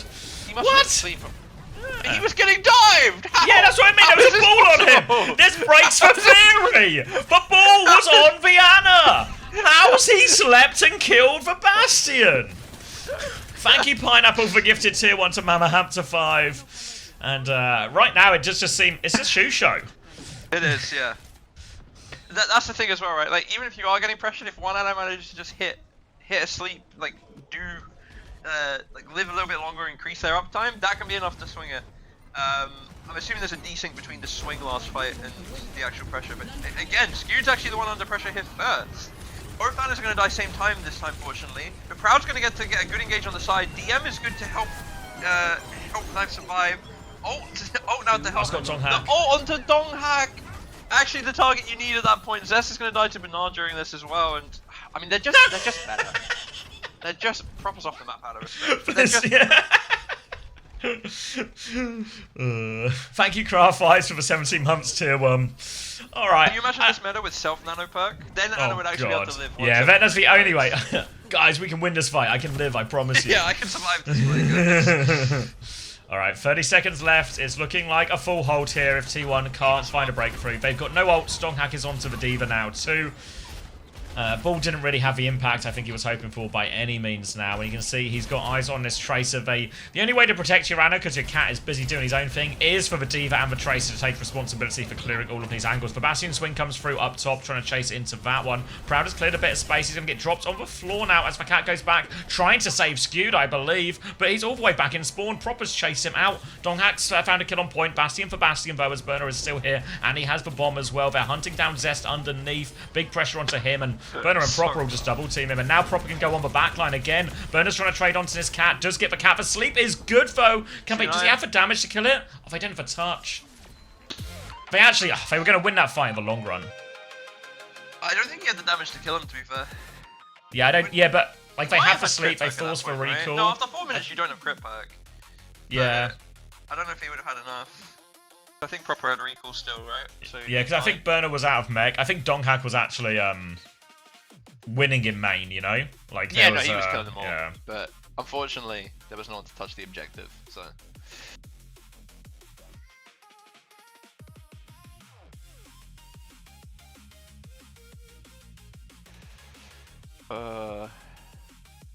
Yeah, rough. Really rough for T1, actually. I don't want to see another map of this mirror from them. You need to try something. It's actually, it doesn't matter if you practice it or not at this point, right? It's just we're not winning this. You got like basically 200 owed on Koff. You got full held and full pushed on Numbani and Mapnat. Yesterday felt impossible. Like, you know, felt like it needed a small miracle for teams to full push, you know?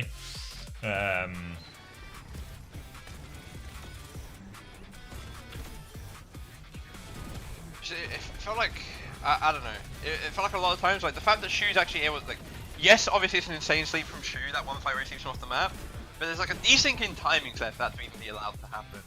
Because if, I don't know, like to an extent, obviously sometimes you have to go and give them these 1 second timings, but it shouldn't be allowed to happen. But, yeah, it feels like Zeta have a much better read on, you know, so with the Cat Bastion, there's a certain amount of like, where Chris was calling it yesterday, or maybe it was the day before, like, you know, like in NFL where they do like the running routes for the running routes for the receivers of like, here's where we want to sort of swing out and position, and then we'll take our actual fight, you know? It feels like Zeta are doing a really good job of interfering with that, you know? Like, think on that attack, how many times were Proud and Blizz trying to move coast to get that off angle? And actually, every single time, they were just getting marked out of that, pressured out. Shu would make it hard. Even at one time, they got behind. Zeta didn't just let them stay behind, you know, and go kill main or something. They actually were like, we'll chase this Cat Bastion all the way out, and we'll make sure they can't set up there. Yeah, it really just feels like the opposite of yesterday. Like yesterday, Zest and Donghak were always able to get onto the backline and kill, but today it feels like they're never able to get onto Shu. It feels like they're somehow both marked to the extent that they can't get through onto the backline, but also at the same time, Benar and Proper are still always able to get through onto Skewed. You know. I think one thing I felt like it, because one thing that's certainly true on this Nambani first point, for example, is Shu's starting position in this top left is way safer to Tracer than, like, this position here where Skewed hits for sleep. This is where Skewed was playing the entire game, right? Which is a really, like, Proppers can just be on him constantly. And not just on him constantly, but what Proper can do, because I feel like I was watching some of Proper POV the other day, and in the sense, because the cat just abandons Viana, it felt like Proper was actually the person playing most consistently tight to Shu in a lot of these comps. Just to try and be like, alright, I'll just try and push stuff out to give you a chance to survive, you know? Yeah. But on the defense side, Proper can kind of mark Zest a little bit, right? And still go on go on Skewed afterwards in main. Yeah. Well, that's what I assume he was doing, right? He'd early mark Zest, stop that from getting through, and then he'd go for the Ana himself, like, right? How many times did we see Zest die late on that bottom right mega when like Bernard or Proper would chase him down? Because presumably what Zest's trying to do is find a way to get onto Viana. But I think he just can't. Right? There's no, like, as a Tracer, where do you actually go in a meaningful way there to get onto him? Maybe if you go like far left. Where you go, right? Yeah, like if you go far left and all the way behind, but yeah, exactly. That relies on Proper and Zeta not having eyes. And it looks like they all had eyes to me, so it's that's maybe not a viable option.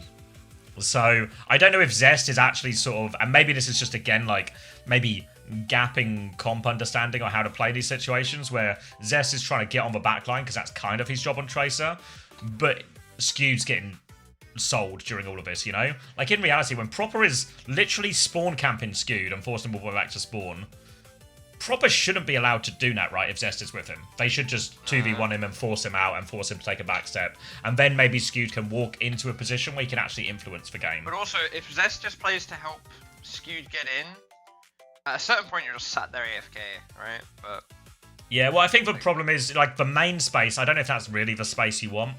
Versus, like, need to go coming close, coast. right? At least then he's able to pressure point a little bit as well. Yeah, and you're closer to your bastion. Even, like, it's not terrible, but yeah, because if your Tracer just sat on main, he's not really doing anything, and he's not even gonna be able to stop it, right? Because if the D.Va or Tracer then just comes from above, yeah, exactly, stop that either. But I think you need to, like, because it's also like, because even let's say they got Skewed in that main position successfully, he's not actually got a great angle to shoot a lot of these bastion trades either, you know? No, he doesn't. And you get close, you're fine. All the nades from there are really difficult for Skewed as well. So I think there was just like they were trying really hard to get Skewed into a bad position. And failing to even get him into that bad position as well. Yeah. So it just felt like, yeah, you know, like, especially in these Cat Bastion mirrors, it feels very, I guess, tactical feels like a weird way to describe this, because it's kind of not, because it's pure chaos as well. But I think there is, like, a bit of a, especially on the attack, you have to do some, like, crafting to get those, yeah. Like, a lot of steps of the game are chucked out the window, and a lot of the predetermined things that are doable and stuff are chucked out the window because the Y-axis has been introduced. But, yeah. But like, you still have to play the game at the end of the day. It's still the same game. It's just more complicated and more open because there's now the Y-axis. Yeah. Up and down is Z. No, Enks, we've been over this before. We've been over this before.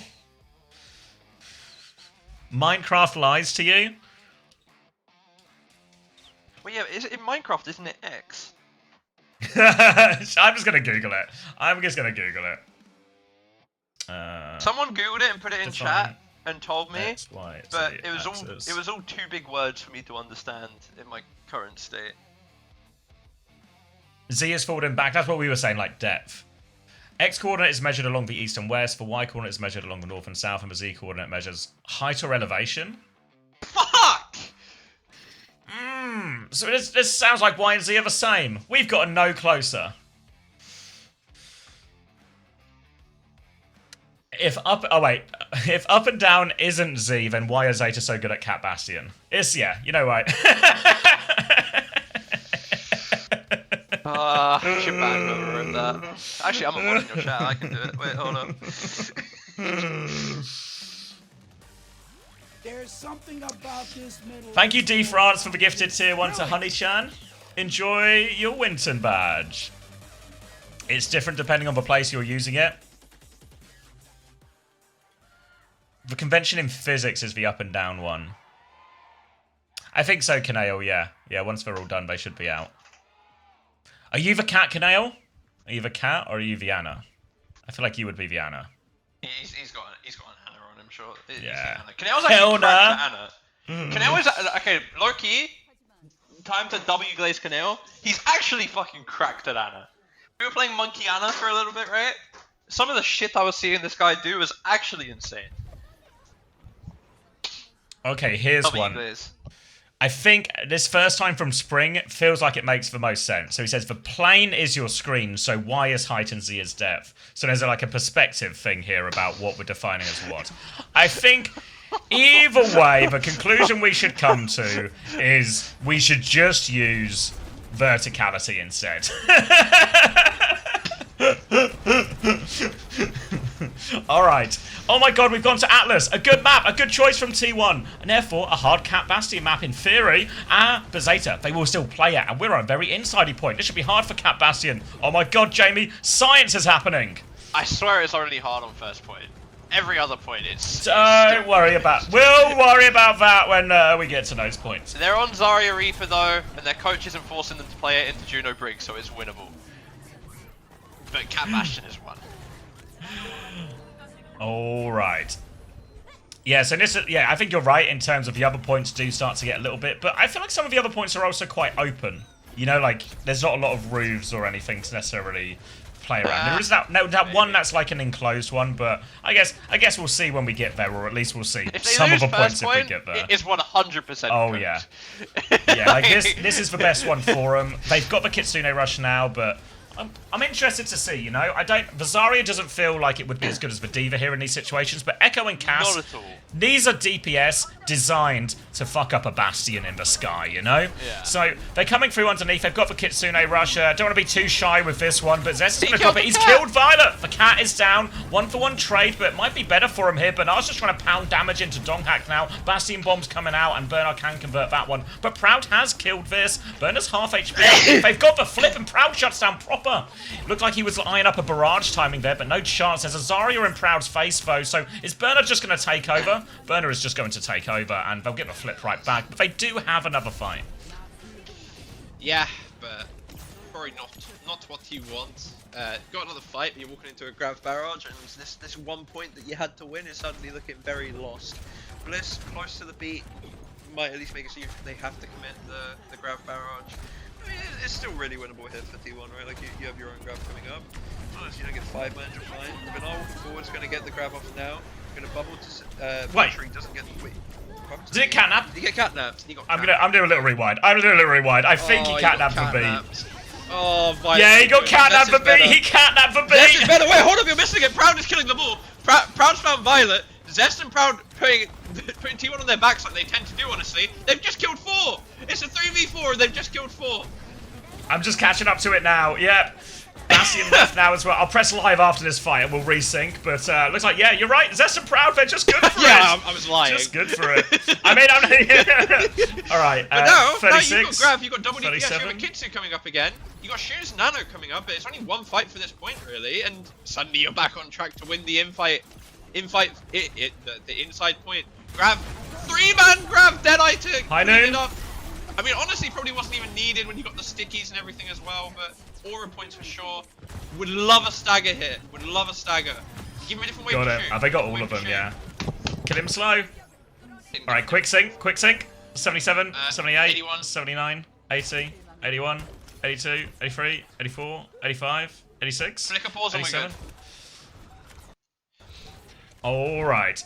So yeah, I don't know if they can actually got a touch here, yeah. Like they're on Reaper, Bastion, like can the cat get in or anything? They're going for it, someone's got the touch. Yeah, I think Violet's got the touch, he's died for it though, so the second touch is going to be even harder. They're coming down underneath, they're going to nano for it as well. Proper thinks he can do it right now, Proper's going to find one, Kitsune rushes out, but Proper's on the backline, Stew's in big trouble. Proper's found two, the Bastion bombs are coming down, Proper's trying to chew through everyone, but the trades are good. Copy Bastion out from Zest right now, he's onto this backline, he has the bombs to throw onto him. Violet's back for one more, but he's now the last person standing, and it should just be clean up for T1, and they have won this inside point.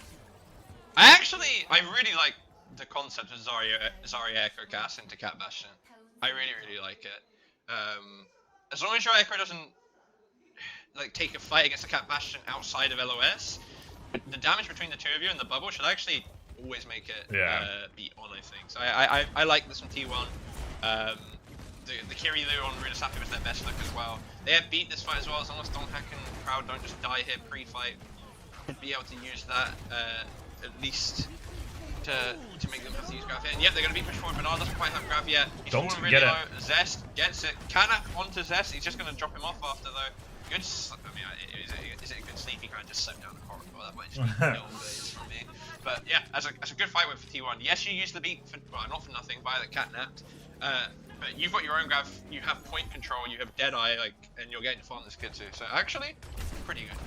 We've seen that quite a lot from the Cat Bastion teams, both in the mirror as well. Like maybe more against Kitsune Rush, just because Kiriko's been a bit more played with it. But use it to interrupt some kind of Kitsune Rush or beat. But now Bastion swing over top right now. Bubble comes through to help this one as Bernard will be throwing out. Now he has Grav as well, but so does Donghak here. He's looking at Wraith has been used, but he's just going to drop it on Zarya instead. Both Gravs are going to be traded right now. Both Zaryas will fall, as is the tradition in a Zarya mirror right now. Sleep is duped actually. Zest does that one, but they've lost everyone else in main. Zest is coming back towards the point now, but don't know if he can do much here, but just die on point for the capture percentages. Bliss will get the first touch right now. Little scratch to finish him off, and Zest will fall too. They do get the flip in the end there at the tail end of that Grav trade. Yeah, they do. Probably a bit disappointed for that for T1. Maybe it took Zest a bit too long to actually get onto Shu and kill him and turn around. Otherwise, everyone except Bliss and the Zaryas have ult. We'll see if the Kitsu can do anything here. The Nano Reaper is so scary. Like, even like Nano Blossom or even just normal Blossom into the Kitsu is scary. So rough one for them. Deadeye forward to get point pressure on the point early. Force a Wraith out of it. Kitsune Rush to keep the push going now. Got to keep eyes on that Blossom behind. The Blossom comes in behind right now. Bliss, Donghak, they're both deleted by that one. Zest has got the copy Bastion as well. He's going to force out of form and get the kill. He's going to use it to survive. Full 6 onto the cat actually as well. I don't know if it's enough still though. Proper is still on point. Burner's coming back on Doom. Is it just a 1v1? Is Zest going to go for it? They're going to both play for spawns, I reckon. No. Especially with new right click. No way you win that. Bliss is back early though to make it a 2v1. Hopefully they can get some point pressure here, but Bernard's just back. Violet has the catnap. T1 have nothing to speak of. Beat in a long fight. Zest, fucking hell, mate. Oh, here's the perk. Gets it as well. Knife's actually picked the bomber perk into this. I think that's sensible. Arm falling low on the side. Violet low as well, and they're wide peeking. He's actually had to drop him, but Bernard just walks on him and killed him. Bliss, 15 off of this beat, doesn't quite have it yet. Bernard so low, but Zest isn't going to be able to do it. Violet's going to help that, but Scoot and Donghak push onto point and kill both the DPS with Zeta. Catnap coming through now, but the beat's finally there to help keep him alive. Proud doesn't get it, maybe because he's not there, to be fair. Bernard falling low now, gets the Zarya kill. Violet is good. Nade is going to help it as well. He's so low, but they managed to get it. Flip's gone through during this as well. Stagger's a king here. If they manage to kill Violet as well, gets the wave at least, but Donghak has massive grab advantage for this last fight. Yeah, she's too far back, and again, this comp isn't great at touching from Zeta Division here. They might have to throw Proper at it, or again, Violet's going to be the one who has to take responsibility. Proper's going to get full sticks on the way in here now. Yeah, can Violet go for it? There's a high noon. This is a really hard working fight. He's going to go. The bubble is good. He gets the overtime as well. Violet has triggered it. They're not out of it yet. Zeta Division. They really need this nano online from Shu, and they have to keep juggling the point. Kitsune Rush out from Skewed. They're trying to push onto the Zarya right now, but here's the Nano Reaper. Grav is perfectly timed though. This Nano's going nowhere. They need the kills. They'll get the Zarya. They'll get the Bastion, and T1 will claim a second round here as well. Great grab from Donghak. Yeah, really well played. Zest is so fucking good, actually. Like he's just solo killing backline every fight, which is kind of what you need to do if you're gonna play her. He's actually hiding here for an early tempo. They should have seen Donghak. It looked like Bernard did, but it's hiding. He's looking for the cat. Just good damage onto him. The cat's so easy to get low, such a small health pool. Copy Bastion. killed. I mean, the point hasn't unlocked yet, so I don't know how keen I am on this fight, but he's gonna force the form, gonna force the Wraith. Big Astronaut onto him now, he's gonna get the kill. Banar's actually gonna kill Donghack during this as well. I'm not sure how that's happened. She's gonna find, she's gonna die to Skewed, sorry. Zess is finally gonna get the kill onto Knife, but the trades are going Zeta's way. They have Banar alive here. I'm not sure how that happens. I swear how did Donghack die? Out in the open. Yeah. Somehow Donghack's the one that dies. Yeah, a really bizarre fight. It looked like they had a great setup there. The assassination forces Vi to take all sorts of, you know, like evasive maneuvers. And you would expect the rest of T1 to be pushing during that period as well, trying to force something through, but not to be. Now T1 are going to have to play in this next fight. They're going to have High Noon and a Beat to try and counter out this Grab and this Blossom. Also, remember, got to keep their eyes on the sky during all of this. Blissey's going to be coming through now. 99 has it. Will just beat into this one. Not scared at all. Burner has the Grab to try and counter it out, but it's a High Noon. Cat is low, but not dead. The Grab is fatal from them as well, and Burner will just put an end to that beat push. He had a skull on that cat, just didn't die. Violet just said no. 9 lives. Okay, shut up. Proper has the Blossom, Shu has the Kitsu, T1 don't really have anything to speak of. Yeah, realistically, probably not winning this. They've also, they've gone to Cat Bastion. Why have they done this? Guys, we were doing so well. No, wait! I think this is genius because he's picked for Bomber Perk! Right? He's picked for Bomber Perk! Now they have the now they win the skies! Alright, no, I can see it. Okay, they might lose this point just because of swaps and they're having to take a pretty... So, but this is to win the map, you know? Like, play to win the map. Alright, so Reaper's Wing comes round. Really well. Donghack's low. Skew's about to get his. This isn't actually lost Triggered yet. overtime, yeah, right now. Shu's gonna go down. Zest has found a kill. Kitsune rush on point. 1-for-1 trade. Blossom's invested out of this one here as well. As is the artillery strike. Skew's found a second.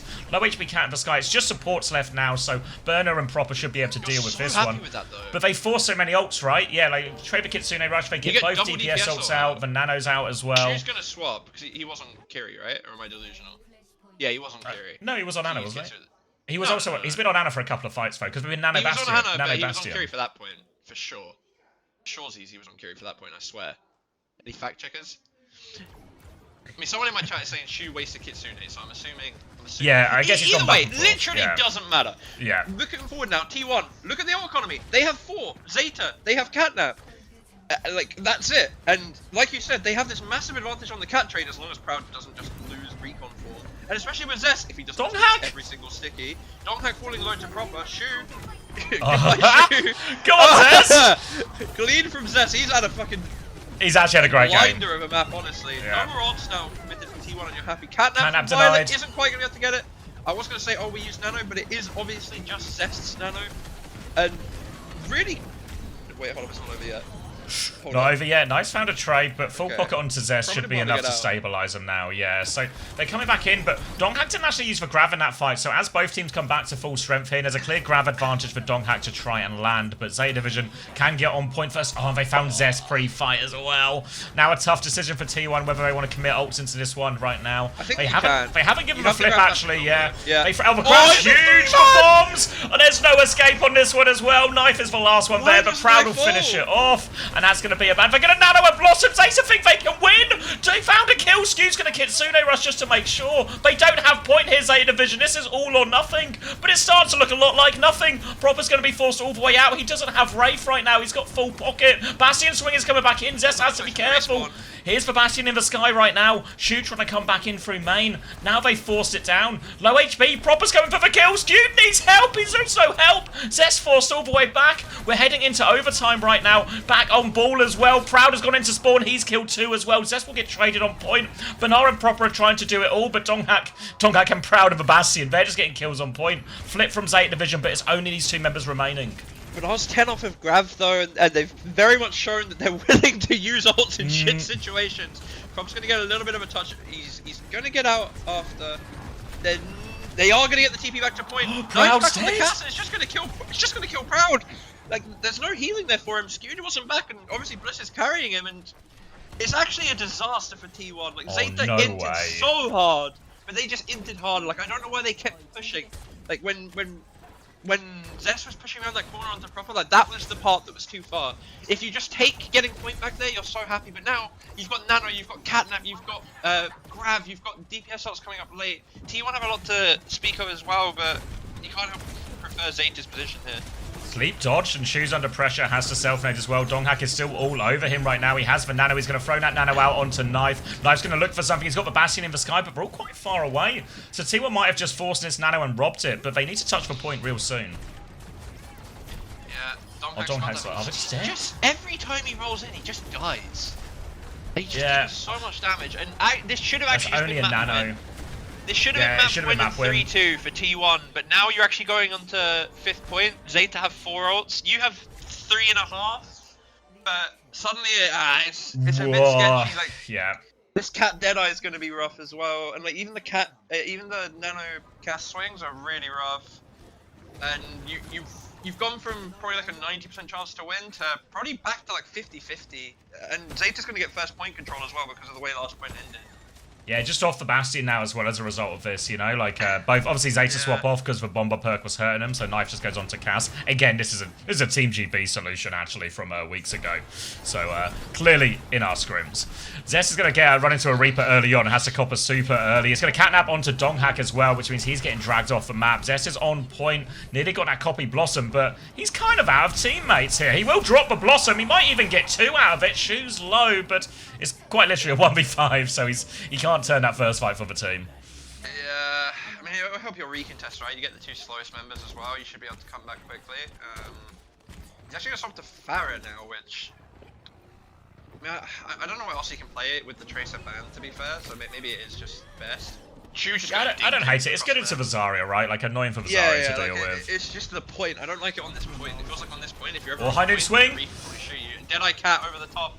He is just dead. Sleep onto Donghack's good too, and he's going to get... Yeah.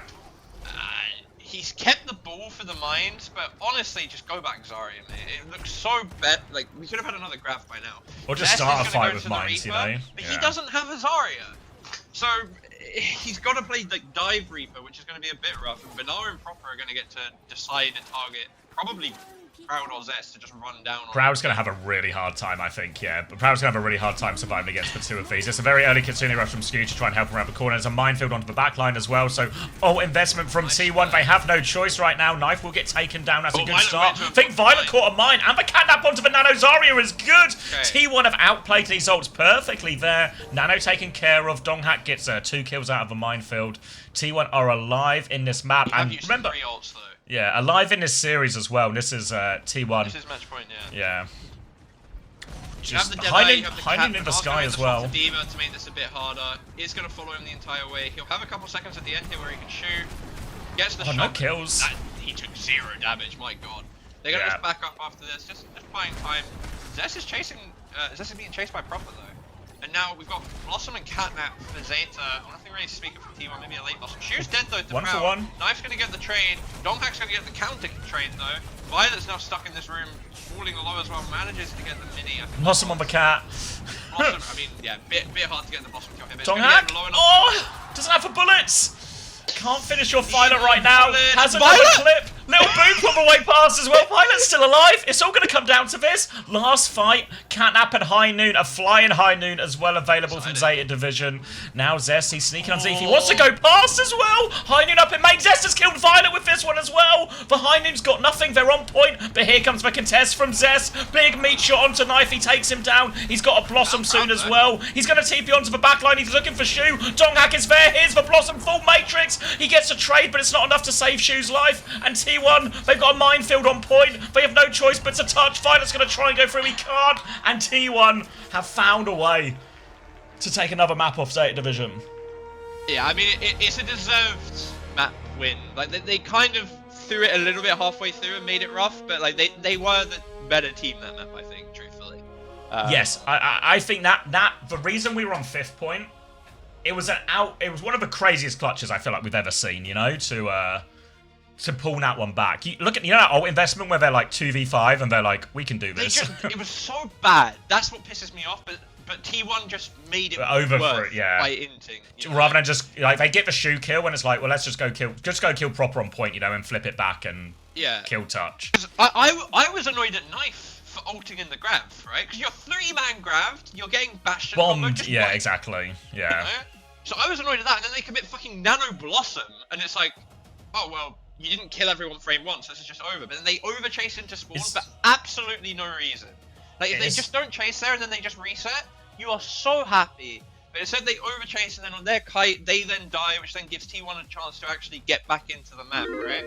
But I think it's more justifiable, the clutch attempt from Zeta, because it was like basically it was getting really close to last fight for them as anyway, you know. no, they had another fight for sure. Yeah, but it would have. It feels more justifiable Bastion, though, you know, like Bastion Nano Reaper. Like surely you're happy to do that, right? maybe, yeah. I can't remember what the exact percentage was, but it was around that sort of 60-70% mark, you know. So yeah. Because I don't want to sit here and being mad at them if it was like fine because of the game. I can't remember. I remember looking at it and being like, it's kind of last fight, but I can't remember if it was last fight after they nano blossom. Like it was like 80% by the time they tried to clutch. Yeah. Oh, maybe not. No, yeah, they get grab Bastion with 50%. Oh, okay. No, then yeah, no, yeah, they had 100% at another fight. So like, unless the only reason Proper should call this play is if he's actually got a 4-man. Like, yeah. He's just on Donghack. It's just Donghack. That's the only person he's on. Like, and then yeah, they push forward. He TP's out. And then at this point right here, right, when he wraiths, just stop going. Like, Donghack is the last person dead. They have 5 before you, right? So maybe they're a little bit concerned about them coming back like that, I guess. But you can also just go taxi him. They've got multiple slow people coming back, right? Like, they've... Yeah, no, you're right, you're right. They've got Bastion, Zarya, Cat coming back, right? Cat can't taxi both of them whilst you taxi your Zarya. And you can just play back and play for 99. Like... And maybe you have to give the flip shot, but it wouldn't even be the end of the world. But pushing like this, they just don't respect the Cat Bastion coming back at all. It's really, really bad. But I think the problem as well, like, you know, like, the example of, like, a team that maybe spawn camps a lot is maybe a team like Twisted Minds are, like, notorious for it, right? But yeah. when you do the spawn camp with, like, a Kiri Lucio style comp, what you also have is you have that magical insurance button called the Suzu, which means if you do something like a push into spawn and then maybe you're worried about a trade, it's actually really hard to get a trade because there's a Suzu, there's boops, there's also a speed to help you get in and out of all of these situations quite quickly.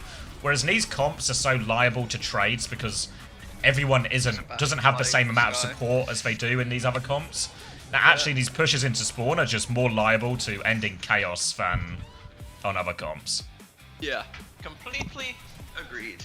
I just remembered I left my Kai out to full, but it's been I should probably grab that. Get him a chair. He would hate that one. Thank God he didn't hear it. Something about a chair. I said get him a chair. I don't get it. Because you said you left a Kai out on the floor, so I said get him a chair. See, I told you you'd hate it. I'm gonna drink.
I'm back.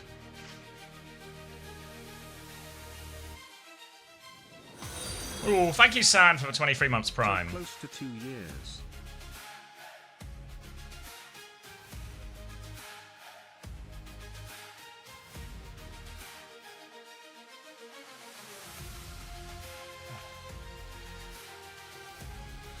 Is Jamie away as well? You're not knocked? Yeah, no. I've requested for knock, but unfortunately, the way it works with Jamie covering is Unta still needs to accept for knock on his phone. But he didn't respond when I messaged him, so.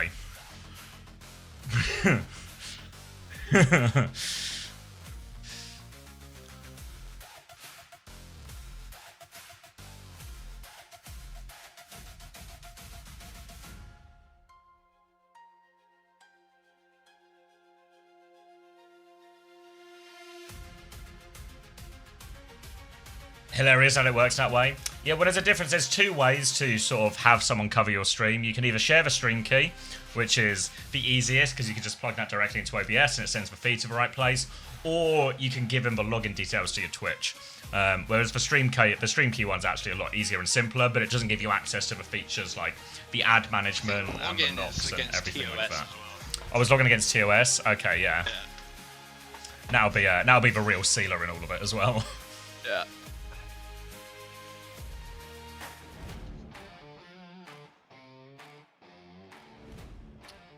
Yeah, so it combines your viewership, so it sort of boosts you up the category as well. And there's a lot of other features the Knock has in terms of we can share cams, we can use it for voice as well. So there's a lot of features that we don't really use of a Knock, but are features of a Knock that make it like a viable thing. You can obviously do the shared chat thing as well.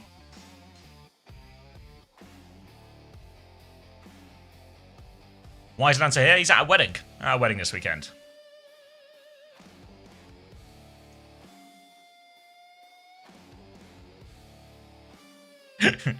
Cue a bunch of knocked up jokes. Do you expect the dev to touch this meta mid-season patch, or will we watch it in Japan? Nah, no idea. I think what we see here is probably isn't really much of an indication to decide whether or not the devs will touch it, right? It depends what's in ranked, really. Yeah. Like, so, all the stuff we're seeing on screen here, I think, isn't much of, really much use.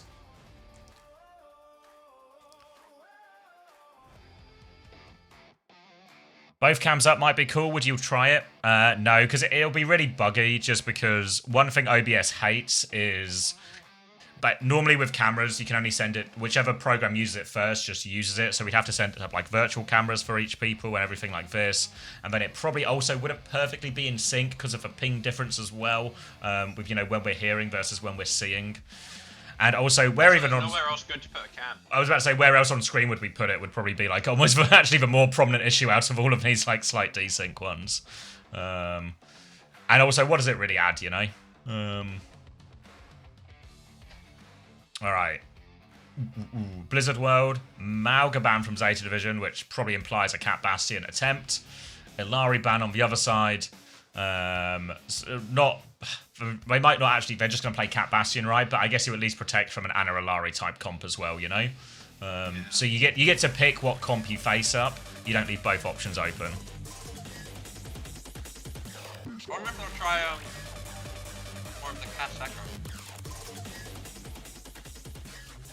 Isn't Korea kind of fucked if Cat Bastion's patched right before Japan? Because they've wasted insane amounts of practice? No, they're not wasted insane amounts of practice. They're practicing what the meta is, you know? Yeah, don't forget. You made that argument for any meta that isn't the one for the patch. Yeah, like we got it in like when we were doing Team GB scrims of like, oh, is there any point scrimming for Cat Bastion if it's going to maybe be patched by the time you guys play? And it's like, well, what else should we practice? You know, we should get good at the comps that are good right now. We'll learn some new heroes. We'll maybe learn a special Cat Bastion, quite a new playstyle, or how to play against a new playstyle.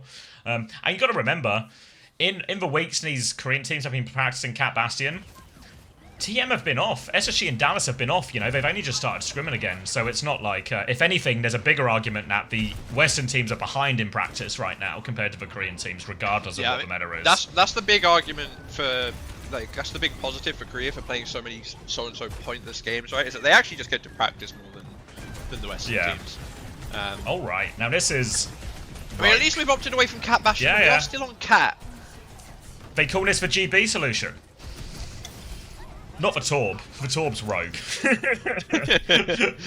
But the idea here is obviously you're going to have a cat, instead of having a cat Bastion, you're going to have a cat Cass, and the cat Cass will beat the cat Bastion in the sky. So that's kind of the gambit that T1 are going to be playing for and taking a lot of these duels. Obviously, a lot of the other things we're going to see are still going to be true. Anna's are still going to have a really hard time. Proud Knife's actually going to win that duel.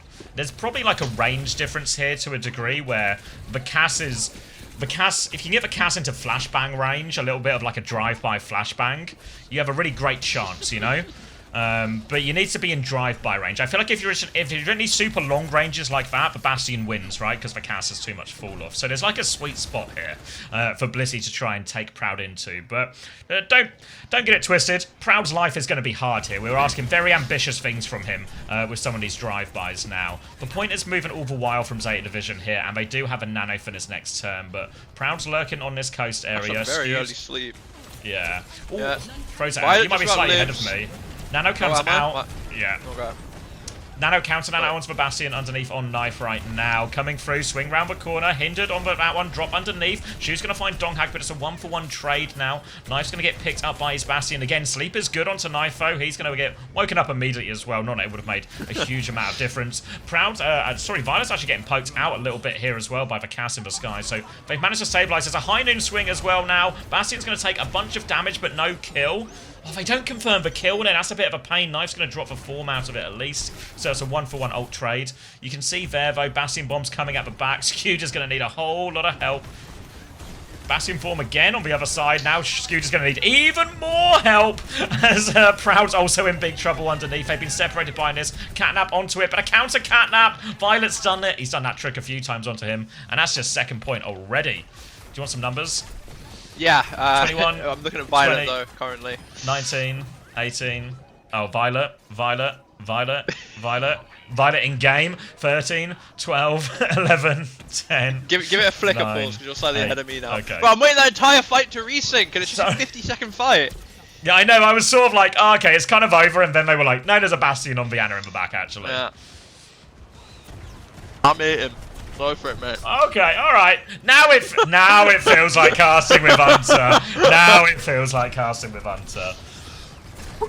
Alright, on to third point already, and this is where the Bastion and the Cats just should get a little bit worse, but Proud's going to get forced back into spawn early, and there's a minefield out the door as well. Donghack has killed Shu despite all of this, so they can see all the space in the world, but Donghack has laid a very big minefield out over everything. They'll try and clear the point now, but just a response from Proud, and... Oh! Nice. Gonna hit a tasty nade on the way out onto Bliss. They need to get Shu out of spawn, though. Luckily, there's this inside path, which will be a little bit harder. Violet is here to escort him, too, as well, as Zeta Division are looking for this snowball. Onto the high ground you go. Stay here. And now Shu's got a pretty good position for this final fight onto third point. Sleep comes through onto this one. Skew's forced into spawn. Nanos will be exchanged, but conquering on Knife. They just kill him through the high noon. And the Nano. Sleep onto Donghack in the back now. Skew has died in spawn. Zest has found one trade, but that's all they're going to get. Donghack will throw himself onto point one more time, but he's booped off. There's a pulse bomb. There's 4 people shooting him. That's 3 minutes and 52 seconds. And... okay. I just don't understand. I don't. Like, I know it's a harder map than Atlas, but you had success last map. I know Trace is open again, but did they ban Tracer or was it Zeta? I'm gonna go fact check real quick. We can think after. I think Zeta banned Tracer. Honestly, like, I wouldn't have been against no, T1 banned Tracer last map. T1 did ban Tracer last map, okay.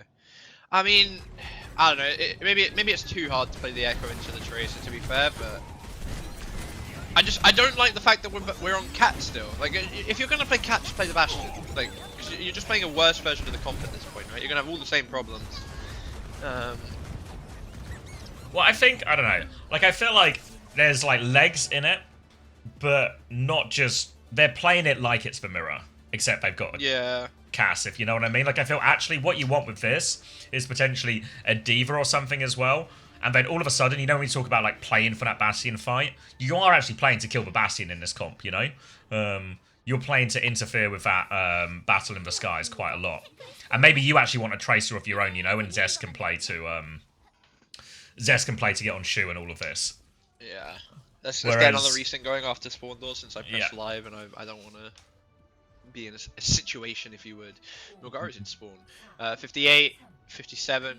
56, Oh 55. wait, wasn't paying attention. 54, 59, 58, 53. 57, 56, We're fighting 55, 54, 53, 52, 51, 50, Alright, 49. just works. It just Milgaru works. was just about gotten away with that one as well, so I guess we'll actually won't have nano advantage, I guess, because Skewed probably did a bunch of damage to Milgaru in that sword fight, so not even worked out for what you would hope it would work out for. Donghack's on the Zarya on the walk up here, but they are just on the Cat Bastion again, so big worry here. Also worth noting that Zeta Division never lose Blizzard World as it is. Hence, you know, the 3-minute 52 time bank is maybe an indicator of how this normally goes. They have killed Milgaru behind though, so now a chance to walk. Yeah, Proud's gonna get taken up into the skybox. Looking for the nade, form timing now. Zeta's full backed out a point for now. I think it's sensible, just wait for Milgaru to get back. No nano advantage speaker for either team. Only real advantage either side is the catnap. Bliss is just dead. He's just dead. The fight hasn't even started yet and he's dead. Bastion now from knife, looking for Skewed, one down, does a little bit of damage. Milgaru's found Zest. Zest has not had a good time with Trace in this series. And yeah, that's going to be cleaned up onto Skewed as well. And looked like a chance to actually get to play the game, and they squandered it. Yeah, that's a really painful one for T1. They get the outplay onto Milgaru, they punish him with the backline, and then just a kind of a pretty tame swing, it feels like, from Knife and Violet. Proper goes for a pulse bomb attempt in spawn, as the level of respect certainly seems to be decreasing from a Zeta Division towards T1 perspective. They're going to walk up again. They've got Nano for this Bastion turn as well. Shua's one of his own. You see how Proud's actually hanging back a little bit here. They're trying to escort Skewed through, basically. The Bastion is actually, you know, decent into the ball, can actually put damage, and that will mean the ball will fuck off for a little bit longer than he normally has to. Looking to swing the corner now, all about this nano timing. You see there, in the sky, ready to go on Proud's next form timing. There we go. Yeah, Bubble's going to help in the Nano Bastion. Violet's fine. Knife, shooting the cat. Sleep. Sleep is good from Shu. And everyone's just dead from T1. I mean, they're just... All of them are just better at this comp. I'm sorry. Like, Yeah. Actually, like, across the board, I think everyone is better than their counterpart at this matchup. It felt like they had the makes life advantage a for a bit second, hard. right? Like, they had, with Yeah. that bubble turn, it felt like they had advantage for a second, but then Skew's going to die in the back, Shu's going to hit the sleep, and suddenly not. Shu's going to miss the sleep here onto Milgaru and spawn as well, which means he's now out of cooldowns as he walks up. Zest is trying to bully Milgaru away, but Milgaru can just ignore the Tracer for the most part in these situations. Rolls past, little boop in. Milgaru's maybe gone for a little bit more here because of the artillery strike coming in. There's no Mega underneath, so Milgaru has to be careful, but Tongak has to be more careful because Proper is in there. They're actually quite low. The sleep onto him on the way back. Skew's killed Proper. They can maybe kill the ball here as well, but there's a Bastion swing in spawn. Air support has been called. That's going to buy enough distraction for Milgaru to get away. And Shu has hit the sleep as well. Yeah. Whenever it looks like there might be a bit of trouble, just remember there's always a sleep. Yeah, Canap's good. They get the Bastion kill off it. Bubble onto Proud is good too. So there's a bit of chaos coming forward, but now they can walk. Bastion swing comes on. Shu's going to take that Bastion bomb too. Bubble onto Proud to keep the swing going. There's a Tracer on the backline here. It's Proper. He dodges the nade out as well. Sleep will go wide. Proper is still alive. They have a nano trade available here, but they don't have their Bastion just yet, Zeta Division, so T1 can force point, and they've killed Proper. Important kill there. Minefield is going to slow him down right now. A Bastion form coming on. Looking for this swing outside. Looking for the cat on this one as well. Trying to find Bliss. Counter nano comes out. Going to turn on to Donghack instead. There's some of the weakness of Fazaria into all of this, but here comes Proud with the bigger swing. They've lost 2 people here, but they've won the Bastion battle. Zest is going to recall away from that sleep. Shu is 1 HP, but here comes Proper back, and they always love a last minute recontest on Blizzard World first point, and they're at it again. Artillery strike here, but Milgaru has stalled this one out. Shu is going to find the kill onto Bliss. Now the Bastion is just on the floor. Proud nowhere to go, and Zeta Division, they've clutched the first point defense on Blizzard World once again, and this time they'll do it to win the series, send themselves to the grand final, and send them to the 3rd, 4th match. Yeah, it's actually such a sad end to the series. Like, we had a couple good maps in there, but like the Lijiang, the Numbani, and this one were just not sad. Close. Yeah. Yeah. You know what though? Actually, out of all of these things, I think this was a really good... I was expecting T1 to get blown out of the water today.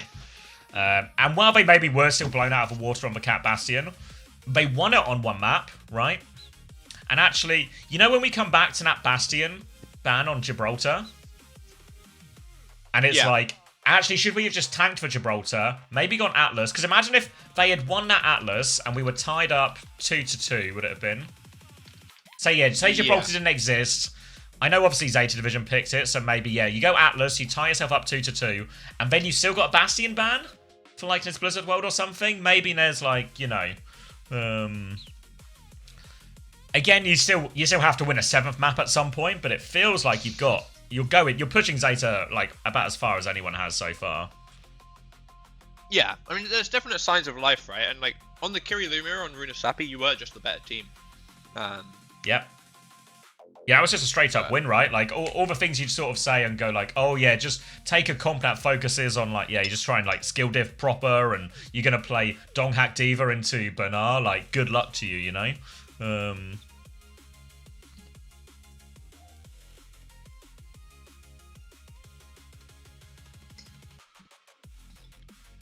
Who have you got for next game? Crazy Raccoon still. Yeah. T1 use. Yeah, I know Payback, but we're saying in the hypothetical where instead of using it on Gibraltar on one of Zeta's picks, they used it. They didn't use it there. They just tanked that they would have to play like that type of mirror, and then they saved it for one of their own map picks. Yeah. So where we are now, I can show you guys the bracket where we I can show you guys the bracket and like how we're gonna work through this one, because don't worry, there's Korea, guys. There's like a bunch more steps.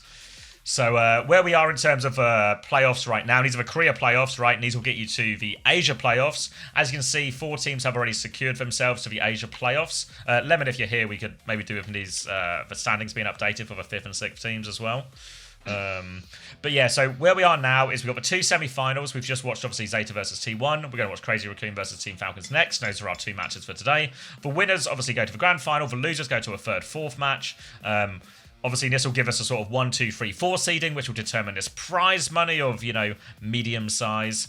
But what is the important part is all 4 of these teams playing today, Zeta, T1, Crazy Raccoon, and Falcons, they are going to head over to the Asia playoffs, which is going to happen next week. They're going to join these 4 teams, Varel, EF36, Pornhub. That's not what their name. Please not Hero Band. It's just Vagados Guapos. And they're going to join these teams here. They're going to play a big old group stage. Where all the Korean teams will come out. Where all the Korean teams are going to come out on top. There'll be 4 teams in each group. Married man. Oh, you guys, are you telling me that everyone hasn't been calling this team Pornhub for the last 2 years? It's not a Freudian slip. I did it on purpose. Yeah, like Married actually. Man is a crazy. I can't. Ransangs, I can't wait for you to get married and never masturbate again. Crack on, Ransangs. Let me know how that goes for you. Oh my god. But yeah, so then we'll get 4 Korean teams in this stage here, at which point we'll eliminate all the Japanese and Pacific teams. And then we'll go to a double elim playoff bracket. And then what will happen from this double elim playoff bracket is we'll play the double elim until we get top 2 teams, and then those 2 teams will go to the Champions Clash. You guys will actually brag about anything. You guys are all saying clipped. Like, I can't believe I'm the only person in this room who masturbates. Unbelievable. Yeah, like a bunch of saints in chat right now. Yeah. Chat, can we get a 1 in chat if you're a masturbation virgin?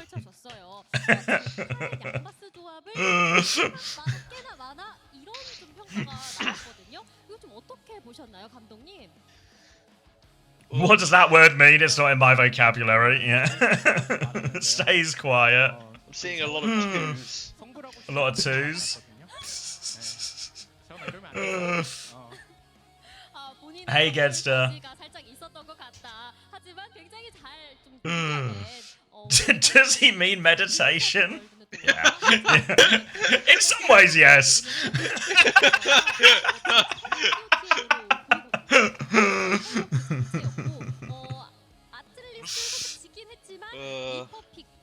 Alright. Every single game of Falcons I've watched so far this stage, which admittedly isn't much, right? I'm not Fully tapped in. but they've looked a bit shit. Thoughts? Say again. You thought they looked a bit shit? Yeah, I think they've been like unforced error. There's a plethora of unforced errors. I do still have true faith in Falcons to be like the learner team, you know, and if something stays meta for a while, they will improve. To be able to be good, for sure. But they just haven't looked good. Yeah, no, I agree. So I expect the series to be closer, but I just feel like whenever you get top team versus top team, if you're the team making a bunch of the unforced errors, you're never going to be the team that wins. What might be most interesting about this series is, while in that first series, we were in quite a tennis theory, right? Where Zeta Division... Well, I mean, Zeta Division had 2 rackets in this tennis game, I think. I don't know if that would actually be a real advantage in tennis to have 2 rackets, but, you know, you guys know what I mean. So T1 had to keep like actively banning away from the Cat Bastion, picking maps that were bad for it, all of these things. I think Falcons will be more willing to just go toe-to-toe with it.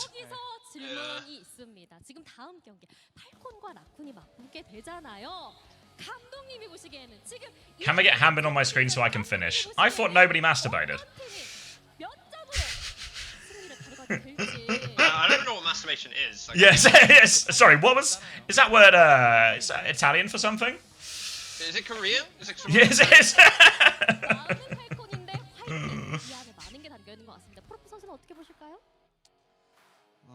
뭐 누가 올라가든 쉽게 이길 것 같은데 냉정하게 라쿤이 올라올 것 같네요. 냉정함은 역시 프로퍼 좋습니다. 이제 결승으로까지 전승으로 나아가게. It's Korean for proper on Tracer. Can't wait to go be saying this in Korea then. Have you guys seen masturbating? Hello, have you seen masturbation? I think masturbation is the greatest. That masturbation was crazy last night, no? I love watching masturbation. Thank you for teaching us another language.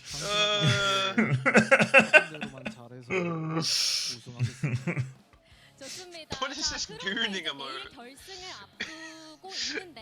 제가 그동안 인터뷰를 못 하거든요. 그렇기 때문에 우승 공약을 좀 여기서 한번 논의를 해보면 좋지 않을까. 어떻게 보실까요? 상의가 됐을까요? 상의 안 해도 저희 팀에 폴킴이 있거든요. 네, 폴킴이 있다고요? 제타 디비전에? 누굴까요? Does my wife watch my stream often? No, but she lives in the same house, so it's not like she can. Yeah, she doesn't need to watch the stream. 도마민기 씨 함께 하실 건가요? Stats check. Yeah, we're gonna get some stats. Oh yeah, we didn't really keep up with the stats during that one at all. So let's get some fantasy points. Ah yes, Flats jerking. There's actually so many self-report virgins in chat at the moment, I'm sorry to say. I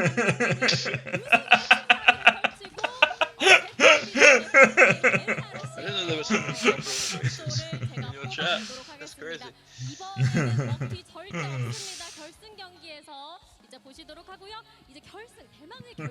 You know, every time I do these streams on like yours or on this channel, I always love the idea of like first-time viewers coming in and, you know, thinking I'm you, and you know, you get to come in, you get to listen to me talk about masturbation, and then in a couple of days you're just back to an Australian, you know?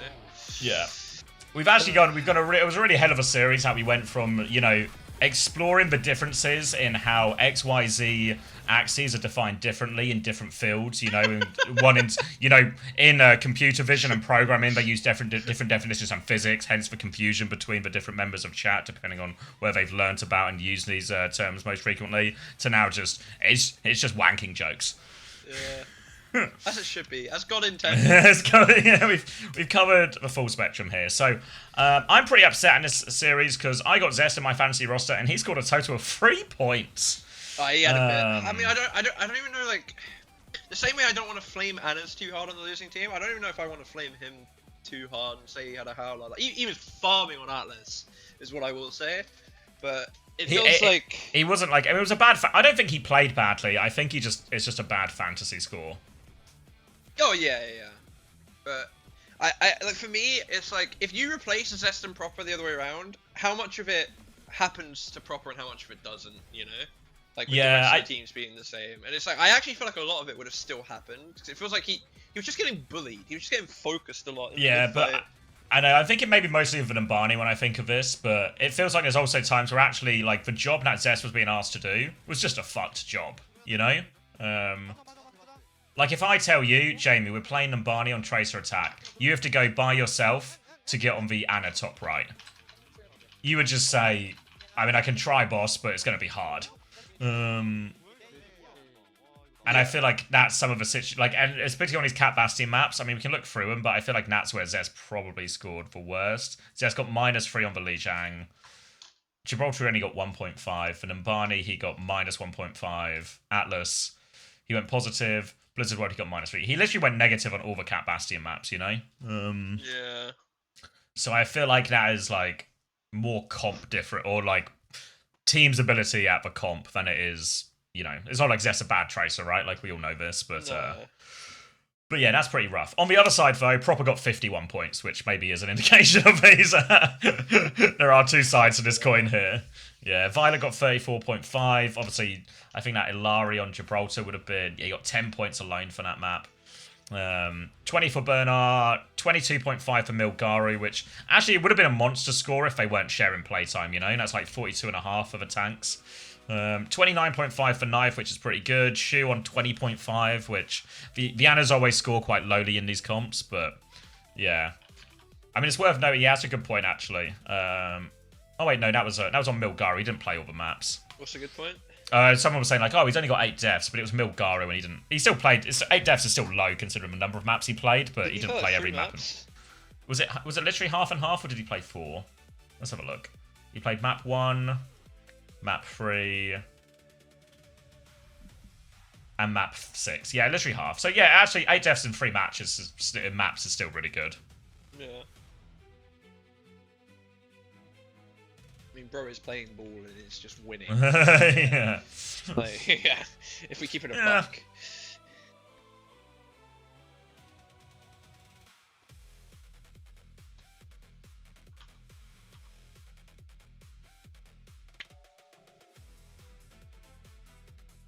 I'm not playing balloons. This isn't Castle Crashers, no, I've just got a Castle Crashers skin. Oh, you can probably get in down here, right? Where's the... Do you expect Milgaru to play as well on Zeta? I mean, actually, last year, when we were talking awards and stuff, I actually thought Milgaru was the best tank in Korea last year. So I'm not super surprised he's done well. I thought he was really good last year. I think in a year last year where Hanbin had like ups and downs, someone had like only one good tournament at the Esports World Cup. Jumbin also had a lot of up and downs, as did Max, and everyone split in playtime and all of this. I thought Milgaru was actually like the best tank individually. Magarasia, thank you. Yeah. That's my go. Do you think? Yeah, so there's a difference here as well, but when people say like, oh, isn't this player better, isn't this, but like Jumbin and Donghak are better players, I think. But Milgaru had a better year, you know, or better individual performances across the year. Yeah. It's like there's a little bit of cap you have to put to all of that to. There's some nuance, you know. There's like a bit of nuance there that Milgaru's teams never got to the later stages in a lot of these tournaments. So a lot of this is maybe based more on the domestic stages than obviously the international ones, but. Like, for my money, he was really good. I thought Dongas was on fire last year. Was he? I feel like I don't... Maybe I'm just like... It's really possible I have dementia, but... I can't claim to have watched much Korea last year, but I feel like Donghak was the one that was, like, the popular one to say was playing well, you know? But I don't know how much of it's true and how much of it is just propaganda. Do you think Donghak still had an amazing year? He just didn't play at Worlds? You know, just like a bit of recency bias in it then. Yeah, T1 did win a lot domestically, well, or they did a lot better domestically at least compared to on the international stage. But either way, the fact that, like, I think you can probably make a good case both ways, right? For me, it was still Milgaru. I was more impressed by him, but the fact that they're both in the conversation is a pretty good indicator, and that'll probably do pretty well on Zeta Division. I mean, clearly he's done something right if he's made everyone on Zeta want to play with him, you know? Yeah.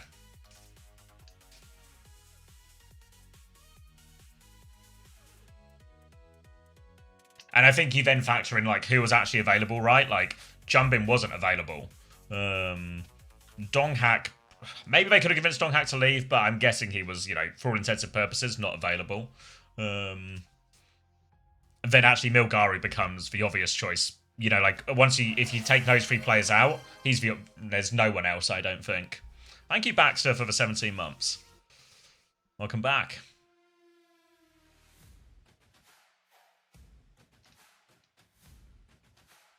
Best diva right now, TV and T. They could have gotten Farmer back. They could have gotten Heesung back. Yeah, this is making it really viable now. We should keep Milgar on the roster.